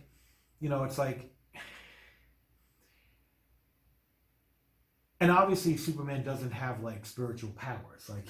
He can't commune with the dead. That's not one of his powers. And Right. in all these scenarios, that's usually not the case. Because I know in the third season of Daredevil, the Daredevil character is going through all his, problems. And, he's actually talking to his dad at one point. They've definitely done this in other films and other TV shows as well. At the end of the day, if the character you're talking to is a manifestation of your own mind, you're either just, it can be one of two things. Either you are insane and you're talking to yourself, That's not always insane. but I do it can appear insane. Yeah, I do it sometimes, and I consider it one of the signs of my own insanity because I'm just like, because I don't always win those arguments. It's sometimes the other person wins. But at the end of the day, like, okay, so assuming it's a manifestation from your mind, whether it's just an internal debate among yourself, and this is the manifestation of like what you're debating about, like you're taking this stance and you're not sure, and now this is the other stance. I always find the problem with some of these things because it almost seems like they actually are talking to another person and they're getting information that they didn't know before. Okay, so the Clark Kent manifestation, the Jonathan Kent manifestation can't all of a sudden come out with this truthful comment of the past, of something that happened to convince Clark of something else that Clark doesn't know about. Like, you don't get revelations. You don't get insights. Right. Like Clark, Jonathan can't say, well, let me tell you what really happened when you were a kid. And then tell him something that Clark didn't know. Because you're not talking to Jonathan Kent. And I think a lot of those scenes play off that way, where the spirit that you're talking to is gonna tell you something you don't know and convince you of something you're gonna gain enlightenment. Yeah. And it's like, no, that it's not Jonathan Kent. Like, you're not getting some secret story from the past that you never heard before. Like, it just doesn't work that way. So with that scene, Jonathan's basically telling Clark a story about how he helped his dad save the farm from years ago. Right. And either he had already told him that story in the past and he's reliving it, or it's something completely fabricated from his imagination, and that's just insane. Right. And this is where I don't think it's that. My thought on this whole thing was that this is probably a story that Clark had heard when he was a kid. Forgot about it because he didn't really understand the meaning of it. Like a hidden memory. But now that, he's on like the down and outs of just humanity in general, and just seeing all the negative, and he's taking in all for all the good that he does. He's focused. He's so focused right now on the negative interpretation of him by people in society. Yeah.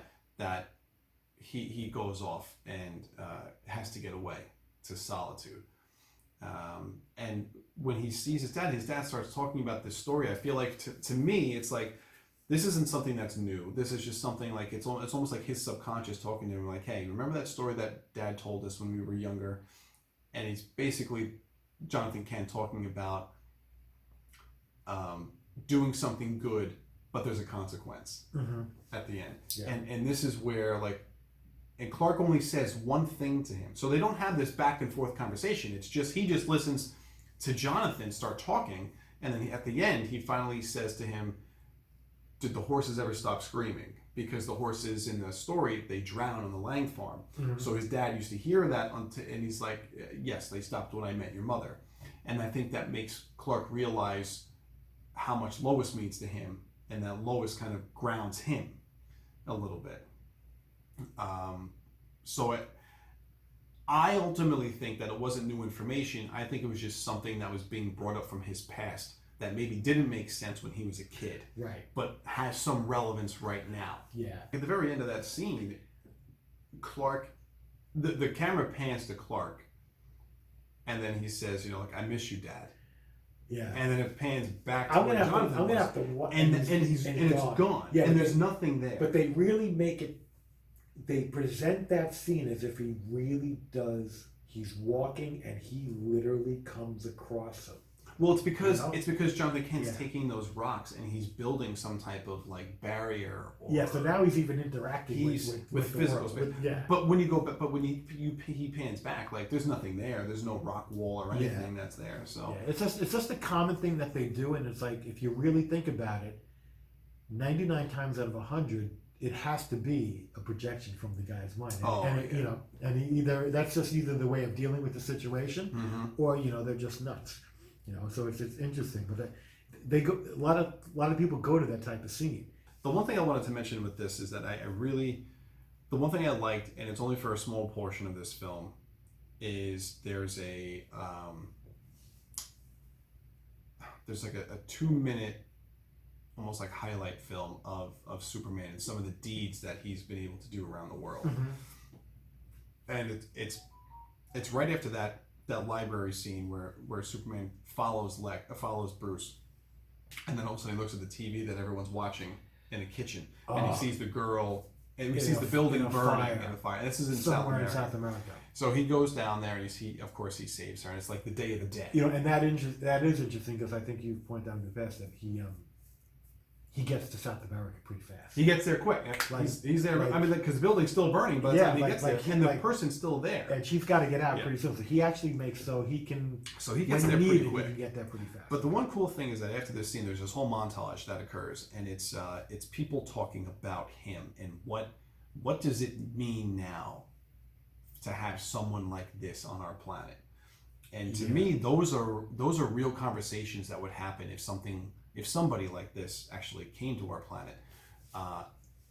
And to me, it's a real modern look at Superman. This is not a 1978 look at Superman the way that Christopher Reeve was presented, where everybody just was all happy and open to like have this person in. And it's a little bit of naive. Yeah. You know what? They do touch upon that in The Man of Steel, though, when Perry says, "You're not publishing a story." Right. Can you imagine how people would react knowing that a being like this existed? It would cause worldwide turmoil. And basically, we have someone like Neil deGrasse Tyson, who's a world-renowned astrophysicist or something in the physics realm.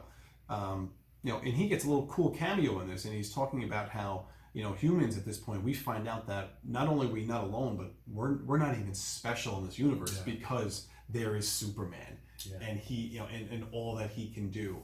And you have other people in this montage that talk about the political aspects of what he does, like what his actions mean.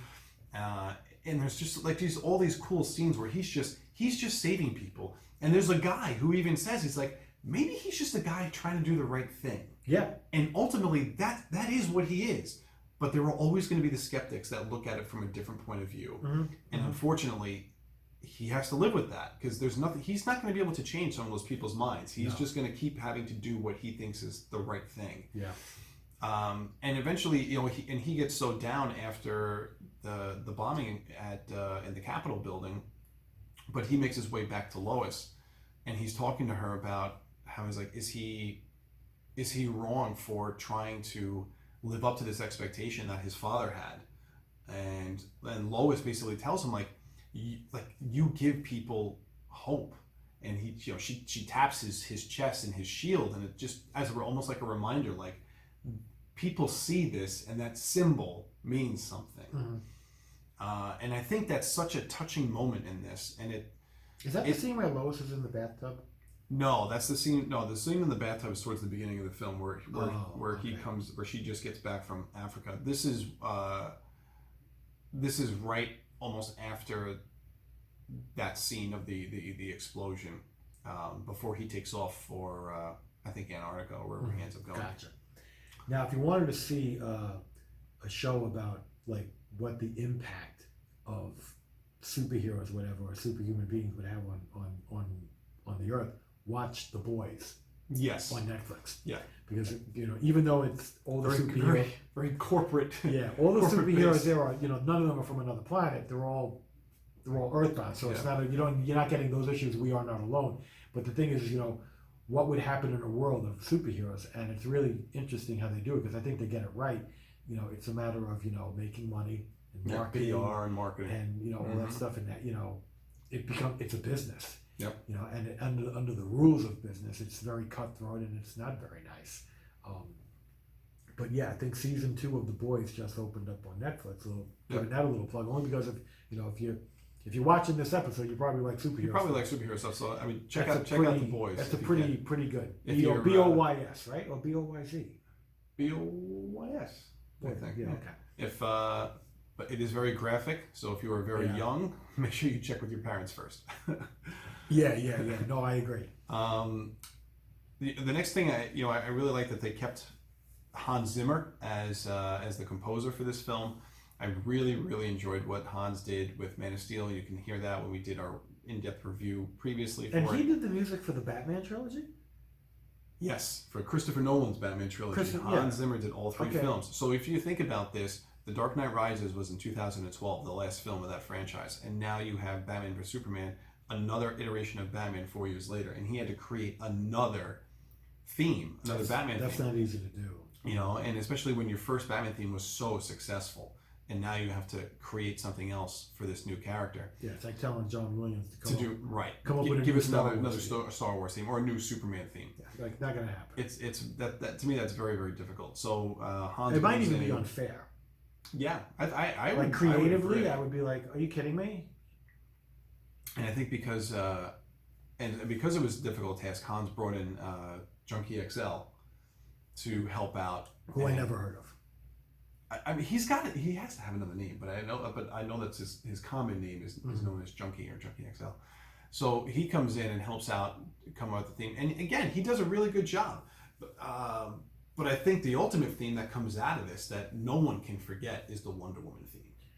Yeah, it's Wonder Woman. Yeah, it's a very like Amazonian military like just like upbeat. You know, like a war, like a battle cry. Like it's it's like it's like a battle cry. It's like battle music. Oh, and it's so good. And I think it must have been difficult because this came out first, and then Wonder Woman's film came out afterwards. So you had Patty Jenkins, the director of Wonder Woman, who's like, who's basically trying to do a movie, an origin film, origin film, but like trying to give like the woman's touch. Right. And now they're saying, well, now you've got to put this theme in. Yeah, everybody liked this theme. You got to put it in, and I'll be honest with you. Maybe she might not have done that, she might not have wanted had to. a different theme. But you know what? Patty did it, and she did a great job. This particular theme, when it comes in, it was used a couple of times in Wonder Woman, her solo film, and I thought it was very well done. She did a great job putting this theme in and honoring what Hans did, and Hans is scoring Wonder Woman 1984. Right, and I want to just talk really briefly about that because we were looking forward to Wonder Woman 84 before COVID-19 broke out. It was going to be released and this and that, and not for nothing. So I mean, right now all we've seen is trailers, but the first trailer that they came out with for Wonder Woman 84 is one of the best trailers I have ever seen in my life. It's one of my favorite trailers. It's so good. I mean, it's like a mini movie. It's edited together like a mini movie. It's got music that goes through it. It's got almost like intertitles that go in between scenes. And it teases you just enough. It just got you going. It's got great scenes. Yeah. Like this could be one of the, even though I think I'm going to enjoy the movie, this could be one of those trailers that is better than the movie because like the trailer for The Phantom Menace is better than The Phantom Menace. Mm-hmm. And the trailer for Ragnarok is as good or better than the movie for Thor Ragnarok. I'm sorry. I mean, there's a certain trailers that you want to watch over and over again, and those are 3 trailers that I could just watch over and over and over again. And you never got tired of it? No, I never did. So I'm really looking forward for Wonder Woman 84 once movie theaters open up again. They say, I think it's supposed to be November. I mean, what's supposed to happen? Like all these movies that never opened, are they all releasing? They're just getting delayed. I'm assuming they got to do what they actually. They're going to do it eventually. I want to see that. I want to see Black Widow. I want to see James Bond. No Time to Die. See, I didn't even know about that one. Yeah. Okay, so now I think with that, let's start talking about one of the biggest scenes in this film, the Batman Superman fight. Yeah. That we get into. Because so now this is very, very reminiscent of The Dark Knight Returns. Yeah, but before we do that, I just want to talk about Batman's rationale for his own rationale for fighting Superman. He has this. Yes. He has this one line that he talks to Alfred about. He says, if there is even a 1% chance that Superman is our enemy, then we have to take that as a 100% absolute certainty. Yeah. And I'll be honest with you, I disagree with that logic. Like when he says that, I'm like, I don't buy that. I think that's flawed. I think that's a flawed. I think the reason why he talks about it like that is because he understands how powerful this person is, and he saw the destruction that occurred firsthand. So for him, it's like, if we think that this guy might be dangerous, we've got to take him out now. And you know what? It could be one of the things of where it's like, you know what? He has to make that decision for everybody because he probably feels that he's the only person on the planet who can figure it out. Who can do it. So if he doesn't do it and somebody else wants to, it doesn't matter because somebody else is going to fail. But you know what? I love that. One of my interpretations of that scene is that I love that Alfred is really on the side of Superman and saying that, like, this man is not your enemy. You're going to go to war with a god. Like he is not your enemy.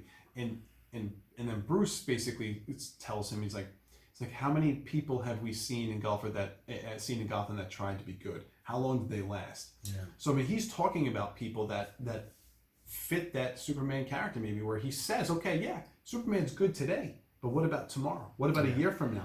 Could he end up becoming the dictator that we think? And not to mention, it doesn't help that he has, he's having nightmares about the future where Superman is this dystopian god or dictator, this ruler, and basically can just kill everyone at will. I mean, it almost makes more sense to almost adopt like the strategy that Luthor was trying to do with Holly Hunter, in the sense that, we need to, almost take out some insurance on this. We need to build a weapon that if we need it, we have it. Yes. That way, we can take him out if we need to. But Batman takes it one step further. Yeah. Because he could have ended it with that. He's like, you know what? I'm going to have this just in case something happens. Right. But he doesn't. He's like, no, we got to take him out now. Right. And ultimately, like, but he's getting pushed. He's getting pushed. He's getting manipulated by Lex. It is Batman versus Superman, so you need to have that battle. So I understand that. Yeah. But I think that's okay. Like it makes sense.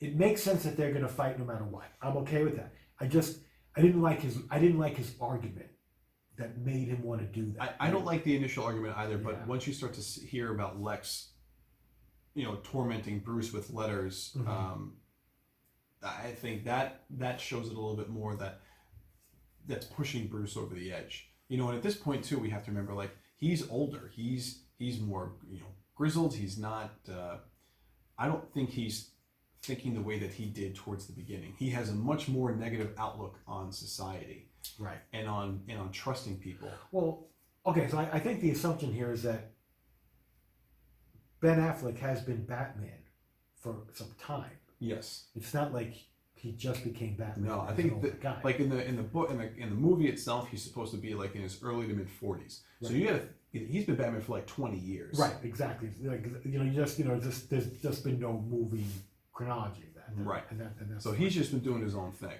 Yeah. And he just has it in his head that he has to do something to take him out before anything else happens. And I just think it's so telling that in the beginning of this whole fight scene, Clark arrives and he's basically he's trying to tell Bruce, like, we need to stop him, but he's not saying who it is. He's like, I need your help. Yeah. Like, we need to stop him. And then all of a sudden, Batman's like, no, screw you. And it's just, he doesn't want to hear it. He hits him with the sonic weapon, hits him with the machine gun. Yeah, he basically has to do that because Batman has an agenda.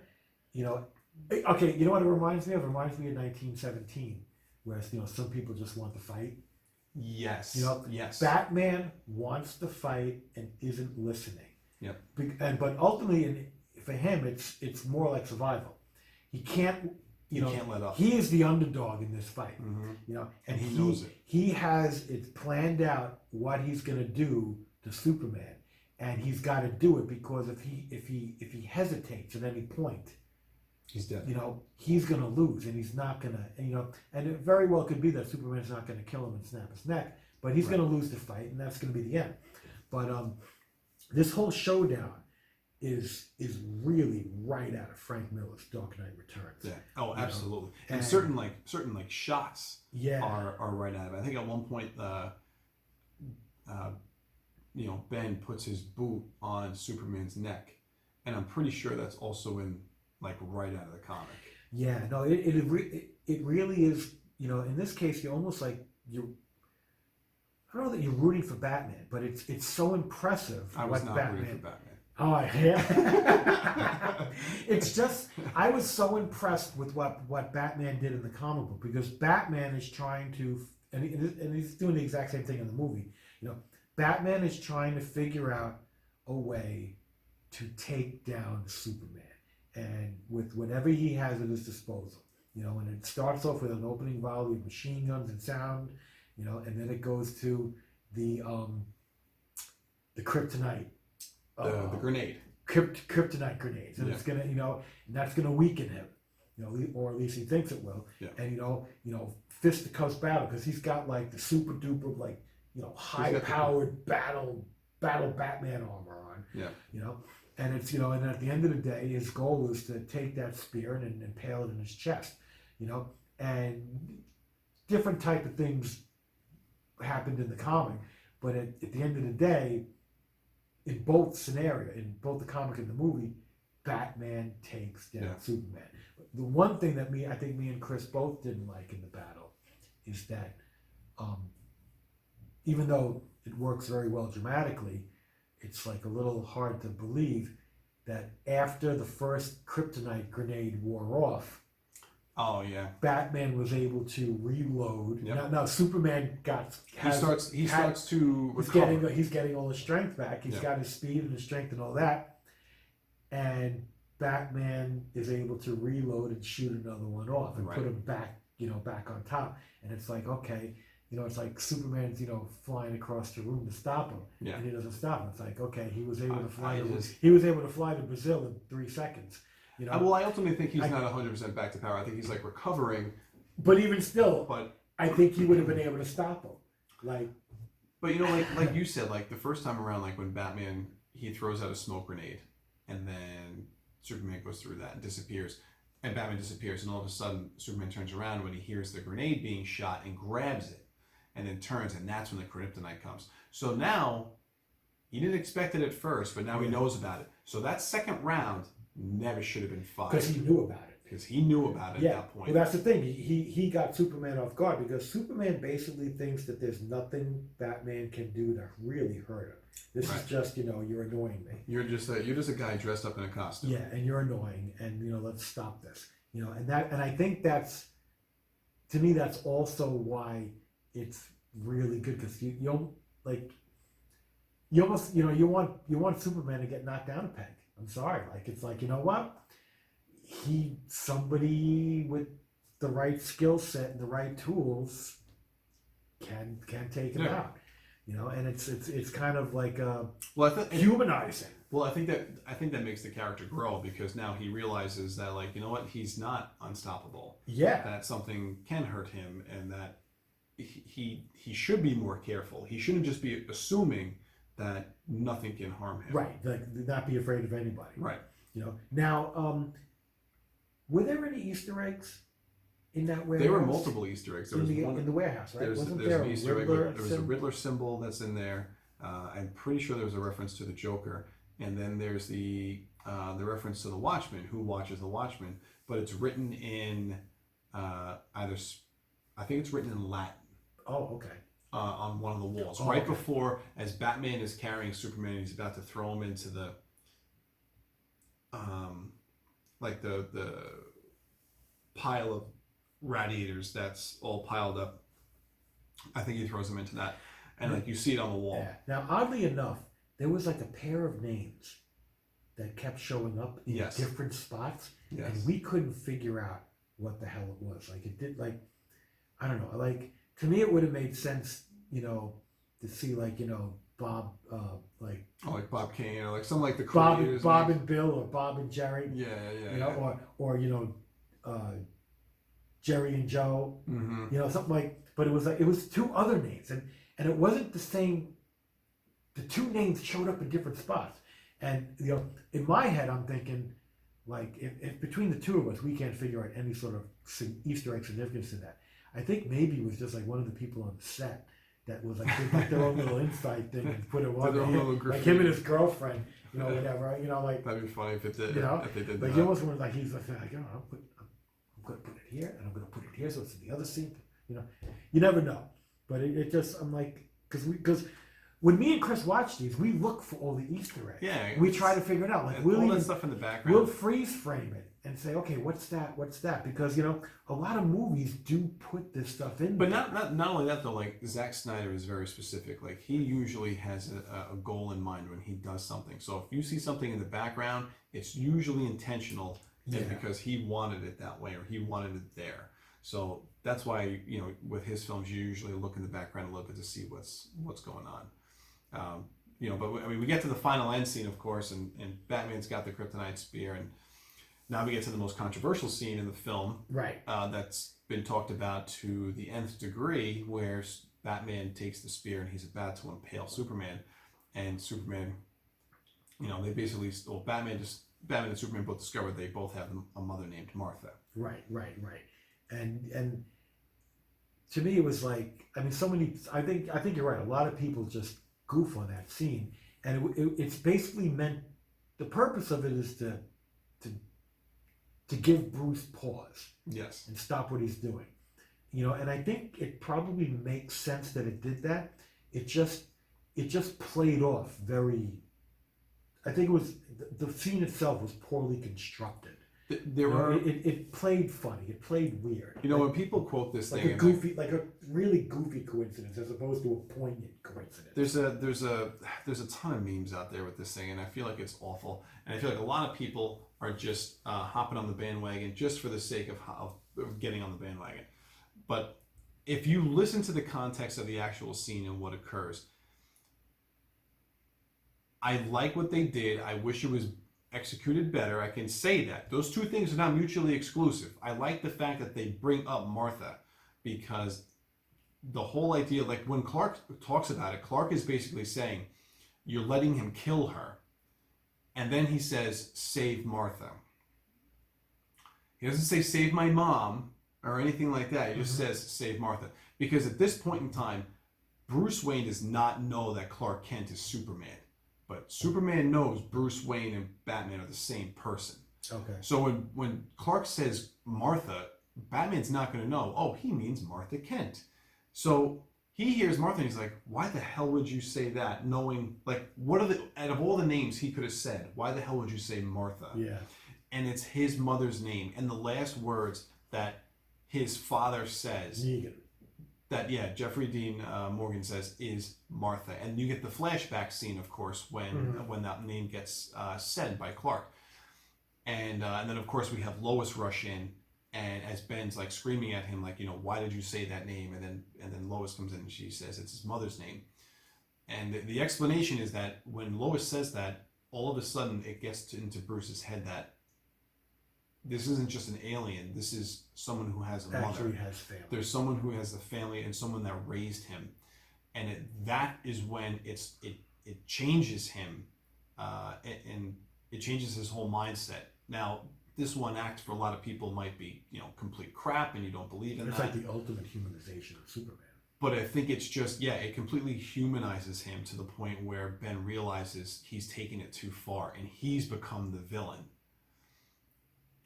Oh yeah, okay. So to me, I understand where they were trying to go with this, and I think they ended up getting there. It's just, could it have been done differently? Yeah, I think they could have done a better execution of this, but I don't think the scene plays out that poorly. As much as people have crapped on it over the last few years, I do think if you actually listen to the context of what's going on, it's all there. But yes, I think I do agree it could have been done a little bit better than how they did it. Now, so interestingly enough, that's definitely like one of the most talked about controversial scenes. Followed by it leads right into one of the absolute, really worst, unbelievable, dumbest scenes in the whole movie that really makes no sense. And I hate it because I love Amy Adams, and I feel like they made her take the spear after the heroes leave. So Bruce Wayne goes to save Martha, right. and Clark goes on to stop Lex. Okay, and so whatever he's doing. first off, the fact that they left it there makes no sense. Right. Right. Like, we're just gonna leave this here. Like you know what? This can kill me. This can kill me. Batman's taking it because he made it. Right. Superman's taking it because he doesn't want anybody to have it. Yeah. Like, somebody's got to take the goddamn spear. And it ends up in Lois's hands. And Lois doesn't know what to do with it, so she just throws it. I'm gonna throw. I'm just gonna throw this away. I'm gonna throw this in this pool of water. Throw You this know, here. I'm gonna put it over here and just put some leaves over it and it'll go away. Yeah. Like I think that was just really given to Lois for her to do something. And I feel like I'm like, you know what? Like, you guys are better than that. Like, that just played off. Like, you should have. That should have come out a little bit better. And in all honesty, maybe that was just the setup to have Superman save Lois again and then get his hands on the weapon, which he uses. Because at this point, I don't think they know anything about Doomsday. No, that's where Clark goes. That's where Superman leaves off to. Superman leaves off to find out what's going on with Lex and the ship. And of course, once he gets there, that's when we see Doomsday emerge. So once they get there, so now all of a sudden Lex basically, gives this whole big speech about how the Bat won't kill Superman, or the God won't kill Superman. So now the devil will do it. Right, and we got the name. It's a Kryptonian deformity. Deformity, yes, a deformity that was so abhorrent that it wasn't given a name. That they wouldn't give it a name. So that's what we were trying to figure out before what was said. It wasn't an abomination. Yeah, it was a deformity. It was a deformity. And it's now we get to see Doomsday in its initial appearance, and Zach's whole thought process was like there was like going to be an evolution of Doomsday where you were going to have it as its firstborn, and then it was going to go through these metamorphosis changes where it was going to eventually end up becoming the comic character that we know, which I think it kind of got there because as he kept getting powerful, he kept changing. Well, you saw like the bone spur starting to come out of the body. I ultimately wish that they got there faster instead of having the multiple iterations. 2, I do wish that the counterpart. I do wish it was a little bit more closely resembling the comic character. This Doomsday is basically naked. Yeah, I'll be honest with you. I wasn't never a big fan of how the comic Doomsday looked. I actually liked this look better. It looked like a pulsing, changing, metamorphosizing deformity. Well, the biggest thing I hate about the Doomsday character in this is the pulse explosion that would occur whenever he would absorb so many hits. Yeah. And so whenever he was absorbing energy, and when it got to a certain point, he had to expel it, and it just basically came out. And ultimately, the way this character is working, at the end of the day, it looks like he could destroy the planet. Well, and I think that's what they kept trying to build it up to. Like, if they let's put this, they say Superman wasn't around, and this, the Kryptonians showed up and just threw this guy on the planet. Yeah. And said, okay, they would have just hit it with bombs and stuff. Right. And it wouldn't have done anything. It would have made it stronger, more powerful. Yeah. And that burst, I think, would have torn the planet apart. I mean, listen, so Superman does the right thing. He tries taking the creature and bringing it all the way up into space. Well, no, before we even get to that, Wonder Woman shows up. No. No? That happens afterwards. Really? Yeah. Are you sure? 100% positive. I thought they all showed up at the same time. No. So let's fight. Not yet. Really? So Superman basically takes the creature up, and at that point in time, the military, they sent the nuke out. Because what was he going to do? He was going to throw him into the sun? I don't know. Just throw him into space? My theory is that he was probably just going to take him and throw him into space, or throw him towards the sun, something like that, just to get rid of it. But then when they sent the nuke up there, he turns Doomsday towards the nuke so that it hits him. But of course, Superman's going to be affected by that blast as well. And you see a shot that is very reminiscent and almost right out of the book of Dark Knight Returns, where Superman gets nuked up in space, or he's like going to stop a weapon or something and gets nuked. and then Yeah. basically like shrinks down into like Into Phil from Modern Family. well, into he looks like Phil He from looks Modern at Family. Phil from Modern Family. Go ahead. And then the sun, and then eventually the sun hits him and starts to restore his abilities. But in the meantime, basically, Batman now has to take on Doomsday, and of course that's ridiculous because he's no match for him at all. Yeah, Batman is so outmatched in this. It's almost like you got to sit there and be like, he should die. He should be getting killed. Die. Like this, and it's about to happen. It is literally about to happen. Yeah. And what do we get? Wonder Woman drops in. Okay, that's right. Wonder Woman shows up. And when she drops in and takes the blast from Doomsday, and that to me is one of the best shots of the film. Yeah. Is when that happens. Yeah, no, I really enjoyed Wonder Woman in this fight scene because she is just she is in her element. She is Amazonian battle warrior princess with her sword and her shield. And you can see the lasso. lasso. Yeah. And she's eager. Like she's not scared at all. She's just like ready to, and I think my favorite part is like, she gets like punched or whatever, gets thrown back, and she like slows down, and then she just stops, and then she just smiles and jumps right back into the fray. And it's just like, oh yeah. No, it's definitely, I think, one of the best parts about this film is this fight scene, and seeing Wonder Woman, Batman, and Superman fighting side by side, I think is a great shot. Like Batman doesn't really do too much, but we do get a great iconic shot that I think Snyder deserves credit for. Is that first cover of Dark Knight Returns with the lightning strike, and Batman's got that silhouette of that position that he's in, and we get to cover of Dark Knight Returns. And we get to see that kind of almost like happen in like in real world, where Batman does kind of like, he jumps onto a building platform with the grappling hook, turns and then shoots the grappling hook someplace else, and all of a sudden you see the lightning strike in the background. Just, I mean, brilliantly done. And I think Zack does a really good job of getting some of these iconic comic moments that are on paper, and he somehow gets them onto screen, even if it's for a split second. And he you know gets what? it on there.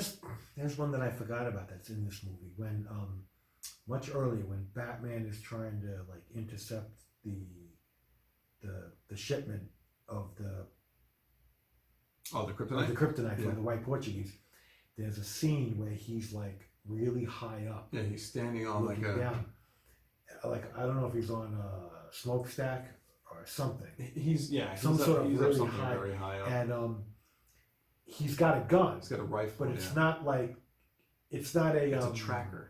Yeah, it's like something that's going to shoot like a tracking device. It's not like, rifle with a bullet. But that scene, that shot, is very reminiscent of I think one of my all-time favorite Batman covers, Detective Comics 423, that I finally own a nice copy of. Well, actually, I have a beat-up copy, but I got a nice copy. And it's if you just go on like eBay or whatever and look at this cover, it's an unbelievable cover by Michael Kaluta from the early 70s, and it's you're slightly above where Batman is, and he's on top of a smokestack that's really high above the ground, and you kind of see like the landscape underneath him, and he's like perched on it, and he's holding a gun, and it's a very uncommon Batman cover because you don't usually see Batman with a gun, except for a couple of instances back in the early 40s, and then they got away from that.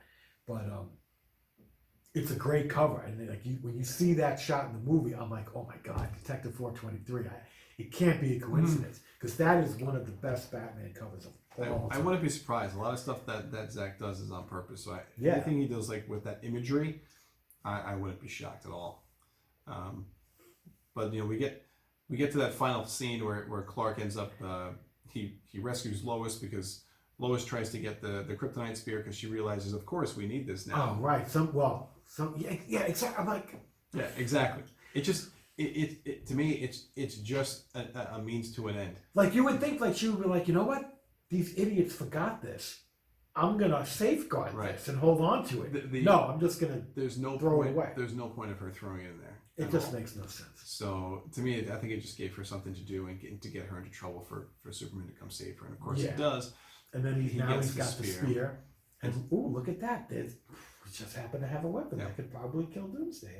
How convenient! You know, and then he obviously he talks to Lois one final time before rushing out to stab Doomsday. Yeah. But right before he gets that to Doomsday, Wonder Woman cuts off Doomsday's arm, and then now they got this giant bony protrusion that's like Yeah. starts coming through, and it's basically like a giant like point, almost like a spear for an arm. Mm-hmm. And as Superman kind of rushes to hit him, Wonder Woman gets him with the lasso, gets Doomsday with the lasso, and Batman hits him with the final kryptonite grenade. Oh, okay. And it stops. He was supposed to have like a pulse. You can see him like Getting ready ready to to like pulse. pulse again. And then the kryptonite, as soon as he gets hit with that, like it just diminishes and it sucks it all back in. And then that's when Superman hits him with the spear. Now, because Doomsday is Kryptonian, his bones can pierce Superman's Yeah. skin. My guess is that because they're basically on an even They're on even playing field. You know, like, Yeah. So whatever. basically, he takes that giant bony spear and puts it right through Superman's chest. And Superman, I think, at one point, takes himself and pulls himself and impales himself more to get the final thrust to get that spear because through the ultimately chest. he's got it. It's now or never. If he doesn't do it, he's got to kill Doomsday. he knows that if he doesn't do it, it's gonna kill his world. Yeah. You know, so I think that's the valiant thing. I just think, unfortunately, as the second film in the DC film franchise, killing off one of your top heroes, knowing that to me it's like it wasn't a shock because we all know he was going to come back. So to me, like that, I felt it didn't have as much weight or meaning as it could have had if you did it further down the line. Now, this is something that I didn't understand, but I think you explained to me at one point. I didn't quite understand why there was all this kryptonite hanging out, left around for people to even salvage from anywhere. But you told me that it was because the world engine was turning. So because the world engine in the Indian Ocean was changing the atmosphere to Krypton, all those blasts that it was doing into the ocean, and it created those particulates. I think eventually it basically made enough in certain spots to create kryptonite. Okay, because And that's why they were able to create these. They had these large Okay. chunks because in Metropolis, in the very beginning of the film, Lex is talking to Holly Hunter's character, Mhm. and they talk about finding like small pieces of it around the city from the ship, the capital ship that basically started to destroy. That was synced up with the world engine. But the world engine ended up creating these large pockets of kryptonite. The one that they find, and I'm Yeah. assuming that there's more there. exactly, it's got it had to be. Yeah, like it's not just that one. Yeah. And it'll be interesting to see if they ever get a future film going, like what happened with all that stuff. Did we talk about Holly Hunter at all?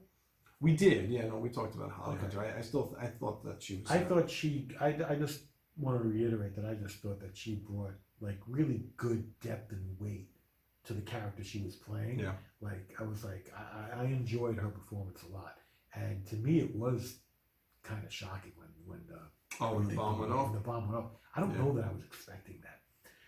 I think you know what though.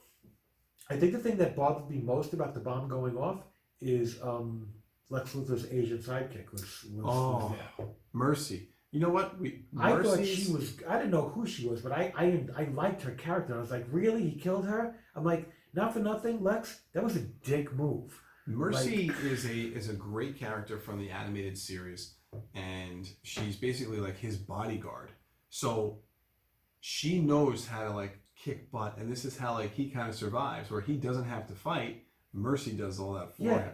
So to me, like I would have liked to have seen just one simple scene where if somebody went to go and attack Lex for some reason, and she stepped in and dropped him.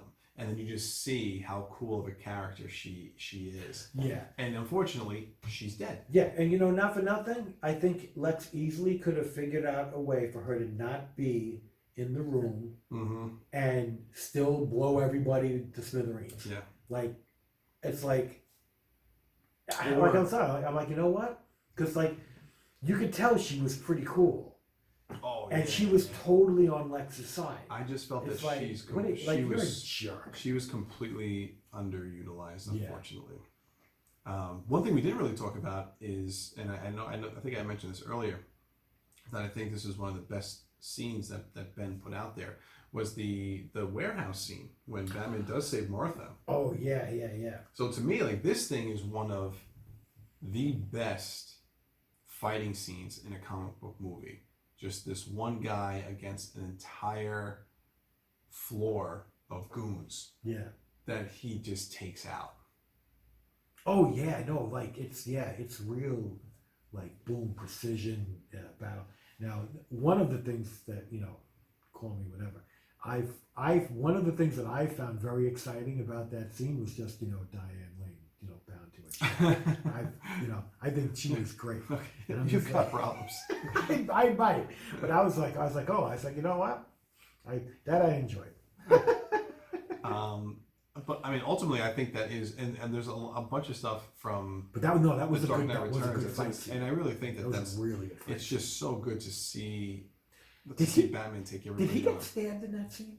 He gets- Didn't somebody get him? At one point, he's like fighting like 2 or 3 guys, and he gets knocked down to his back, and then one guy comes and stabs him like right in the shoulder, and then he ends up getting up. He even gets shot in the cowl, but the cowl's bulletproof. Yeah, you know what? I think I remember questioning that. But I'm like, is it really that bulletproof where that wouldn't even hurt him that much? If it's Kevlar, then yeah, it probably is. So in reality, he probably would have had a huge headache. Yeah, like it should have like snapped like. Well, he does. He gets shot, and then he you see him coming with go like this. So my guess is it probably did hurt him, or at least ring his bell. But obviously, the bullet didn't penetrate the suit. And wasn't Alfred flying? Alfred was flying the Batwing remotely. Oh, remotely. He was flying it remotely. Yeah. Okay. But he was which I thought stuff. was, but to me, and I thought that was a cool use of drone technology. Yeah, well, put it I mean, in the he's Batwing. basically, he's Batman's wingman, Yeah. just remotely. No, just really, really cool. We get some things in here that we get to see a lot of the origins of Flash, Aquaman, Cyborg, little snippet videos, and The things to come. of things to come. And of course, we talked about this before a little bit, but we had that nightmare scene, so we got to see parademons, which is kind of cool. Yes, and we got to see in the Ultimate Edition, we get to see Steppenwolf at the very end. I don't know if it's really him or just an image of him. That's one thing that's unclear. My guess is it's probably almost like a hologram, because Yeah, I there's think so. there's even a mother box, and it kind of just disappears. It disappears it It fades away. It just floats away. So my guess is that it's probably just a hologram, more or less, that's talking to Lex. right, because now you finally get Lex at the end where they shave his head. Now he's bald, and not for nothing, he looks like a sniveling imbecile. He looked better bald. Yeah, but He looked great bald. like When he's they like shaved but him he's at like the an end. imbecile. He's caught and he's sniveling and Well, at this he's, point, he's just going crazy. He's talking mounds of crazy stuff. But he talks about how the bell has been rung and he's coming. You know, and I've said it before and I said it again. Everything's leading to Darkseid. yeah. And if DC does not deliver Darkseid at the end of this whole goddamn ride, I'm done with them. I will still watch their movies, but I have no expectations. The only thing I'll say is that 2021, we are supposed to get Zack Snyder's version of Justice League. Right. So the Justice League film that came out in 2017 was more or less Joss Whedon's film, with over 70% of the film, or even maybe 75% of the film, was reshot and filmed the way that he wanted to do the movie. Oh, okay. So this new film that we're getting, and it's not really a film, it's a film, but they're doing it, HBO Max is putting out 4 episodes, and they're 4 1 hour episodes. So it's like a little mini series. But it's basically Zack's vision for Justice League. So a lot of stuff that was cut out of Whedon's film is going to be put back in, and one of the scenes is a scene with Darkseid. But the scene with Darkseid wasn't until the end of the film, really. Yeah. But that was supposed to lead into a second and third Justice League film. I just hope they make Darkseid like. I just hope they give him the justice that he needs. Like he's not just an idiotic brawler. No. Like he's a. I don't know, he's the ruler of a planet. Right. And he's really powerful. And he's really dark and evil. I hope so too. I really hope that we get some. We get a really good look at Darkseid. I don't know. I think really, is there a possibility that we might get a Justice League 2? Possibly. Will it be theatrical? I don't know. Yeah, I think it all depends on the response that the Snyder Cut gets. If it gets a really positive response, then guess what? Money talks. Then now maybe they will fund the Justice League. I just feel like DC is always at this point where they're not going to commit to the next film until we see how the last one went. Whereas like Marvel was committed. Basically after Iron Man 1, Marvel was committed. Like if Iron Man 1 failed, I think they were dead in the water. Right. Iron Man 1 was great. And they said, okay, well, I think they had an idea what they wanted to do. Yeah. And Iron Man 1 was a success. I think from that point on, they never looked back. At no point were they going to say, well, let's see how the movie does, and let's see if that's going to pull the plug on the whole thing. The difference, no. The differences between with Marvel and the DC is that Marvel had a roadmap. They had a whole plan laid out for them for 10 years as to what they wanted to do. They did, right. That's the thing. And DC could do that, but they won't. Could have too annoying. But they had certain things, and then they would make course corrections for perceived criticism on their films, and they would try to make adjustments. Right or wrong, that's what they were doing. But I think now DC's in a much better place. Successes like Aquaman, Shazam, Wonder Woman. To me, those are success films enough that they've got something going on. The Joss Whedon version of Justice League might be a little bit more mixed, but critics did seem to somewhat enjoy that film more so than some of Snyder's work. Mm-hmm. So what we've got coming out next year, I hope is good. Yeah. And, I definitely look forward to seeing what happens, but we won't know until next year. Yeah. And that's it. This film I definitely enjoyed quite a bit compared to some of the other DC films that are out there. I will never ever watch the theatrical version again. I will only watch the Ultimate Edition. Yeah, I think so too, because once you've seen the Ultimate Edition, you're going to watch the theatrical version, just get more annoyed than That's you it. already You were. get You're going to get more annoyed. You get less annoyed. Especially knowing the scenes that are there, you're like, oh God, I wish this was in it. Yeah, why waste your time? Just put in the extra half an hour and watch a better version of the movie. What is it? Penny smart, penny stupid, and penny smart and dollar stupid. That's it. Don't be penny smart and dollar stupid. Watch the whole thing. I mean, at the end of the day, I think I give the Ultimate Edition 3 stars. Pretty good 3 stars. Not a solid 3 stars, but because there's enough good in there. Yeah. There's enough good in there to make some of the stupider stuff slide. And I think it's like a scenario where it's like 2.75 and I round up. That makes sense. Whereas the theatrical version, it's 2.5 at best, and I lean more towards 2.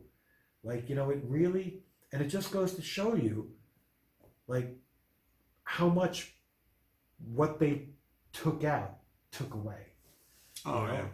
Because, there's somebody there going, we need a shorter film, take out all the talky stuff. And it's like, well... That's what they did. You know what? Maybe that's not such a good idea.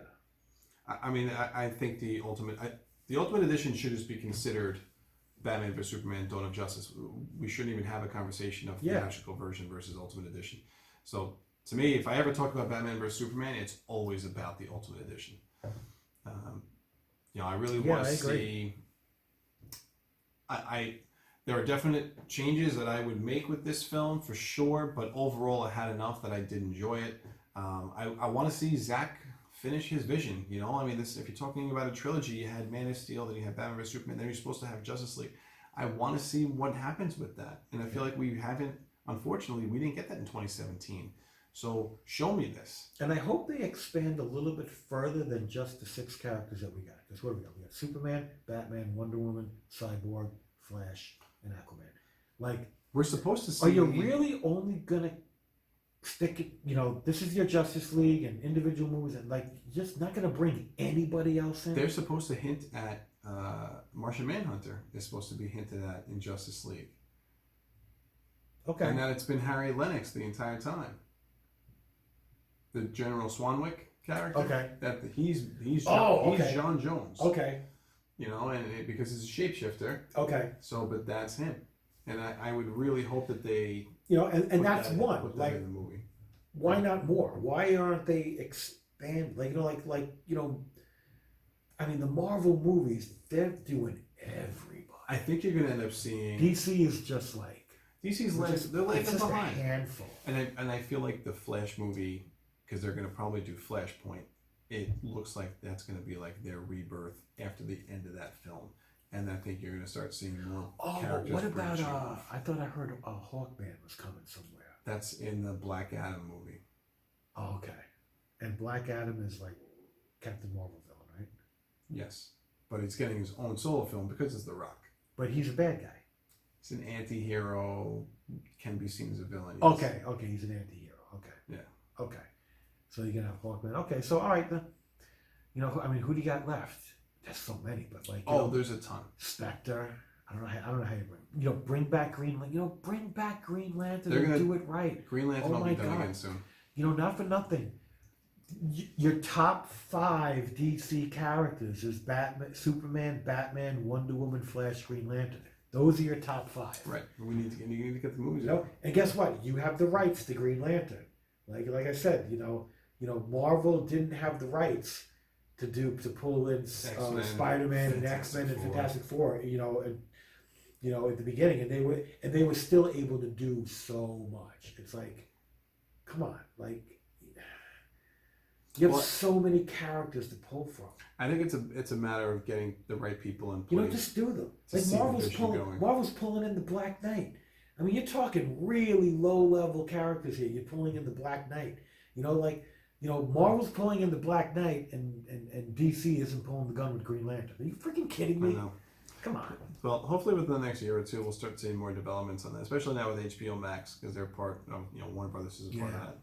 So I guess we'll end up seeing. But, Okay. guys, I think that's going to be it for tonight. We hope you guys enjoyed. It was a long one, I know, but this is another in-depth review, so Yep. keep that in mind. Thank you guys so much for watching and listening. Thank you much. See you guys next time. See with you the next movies. time.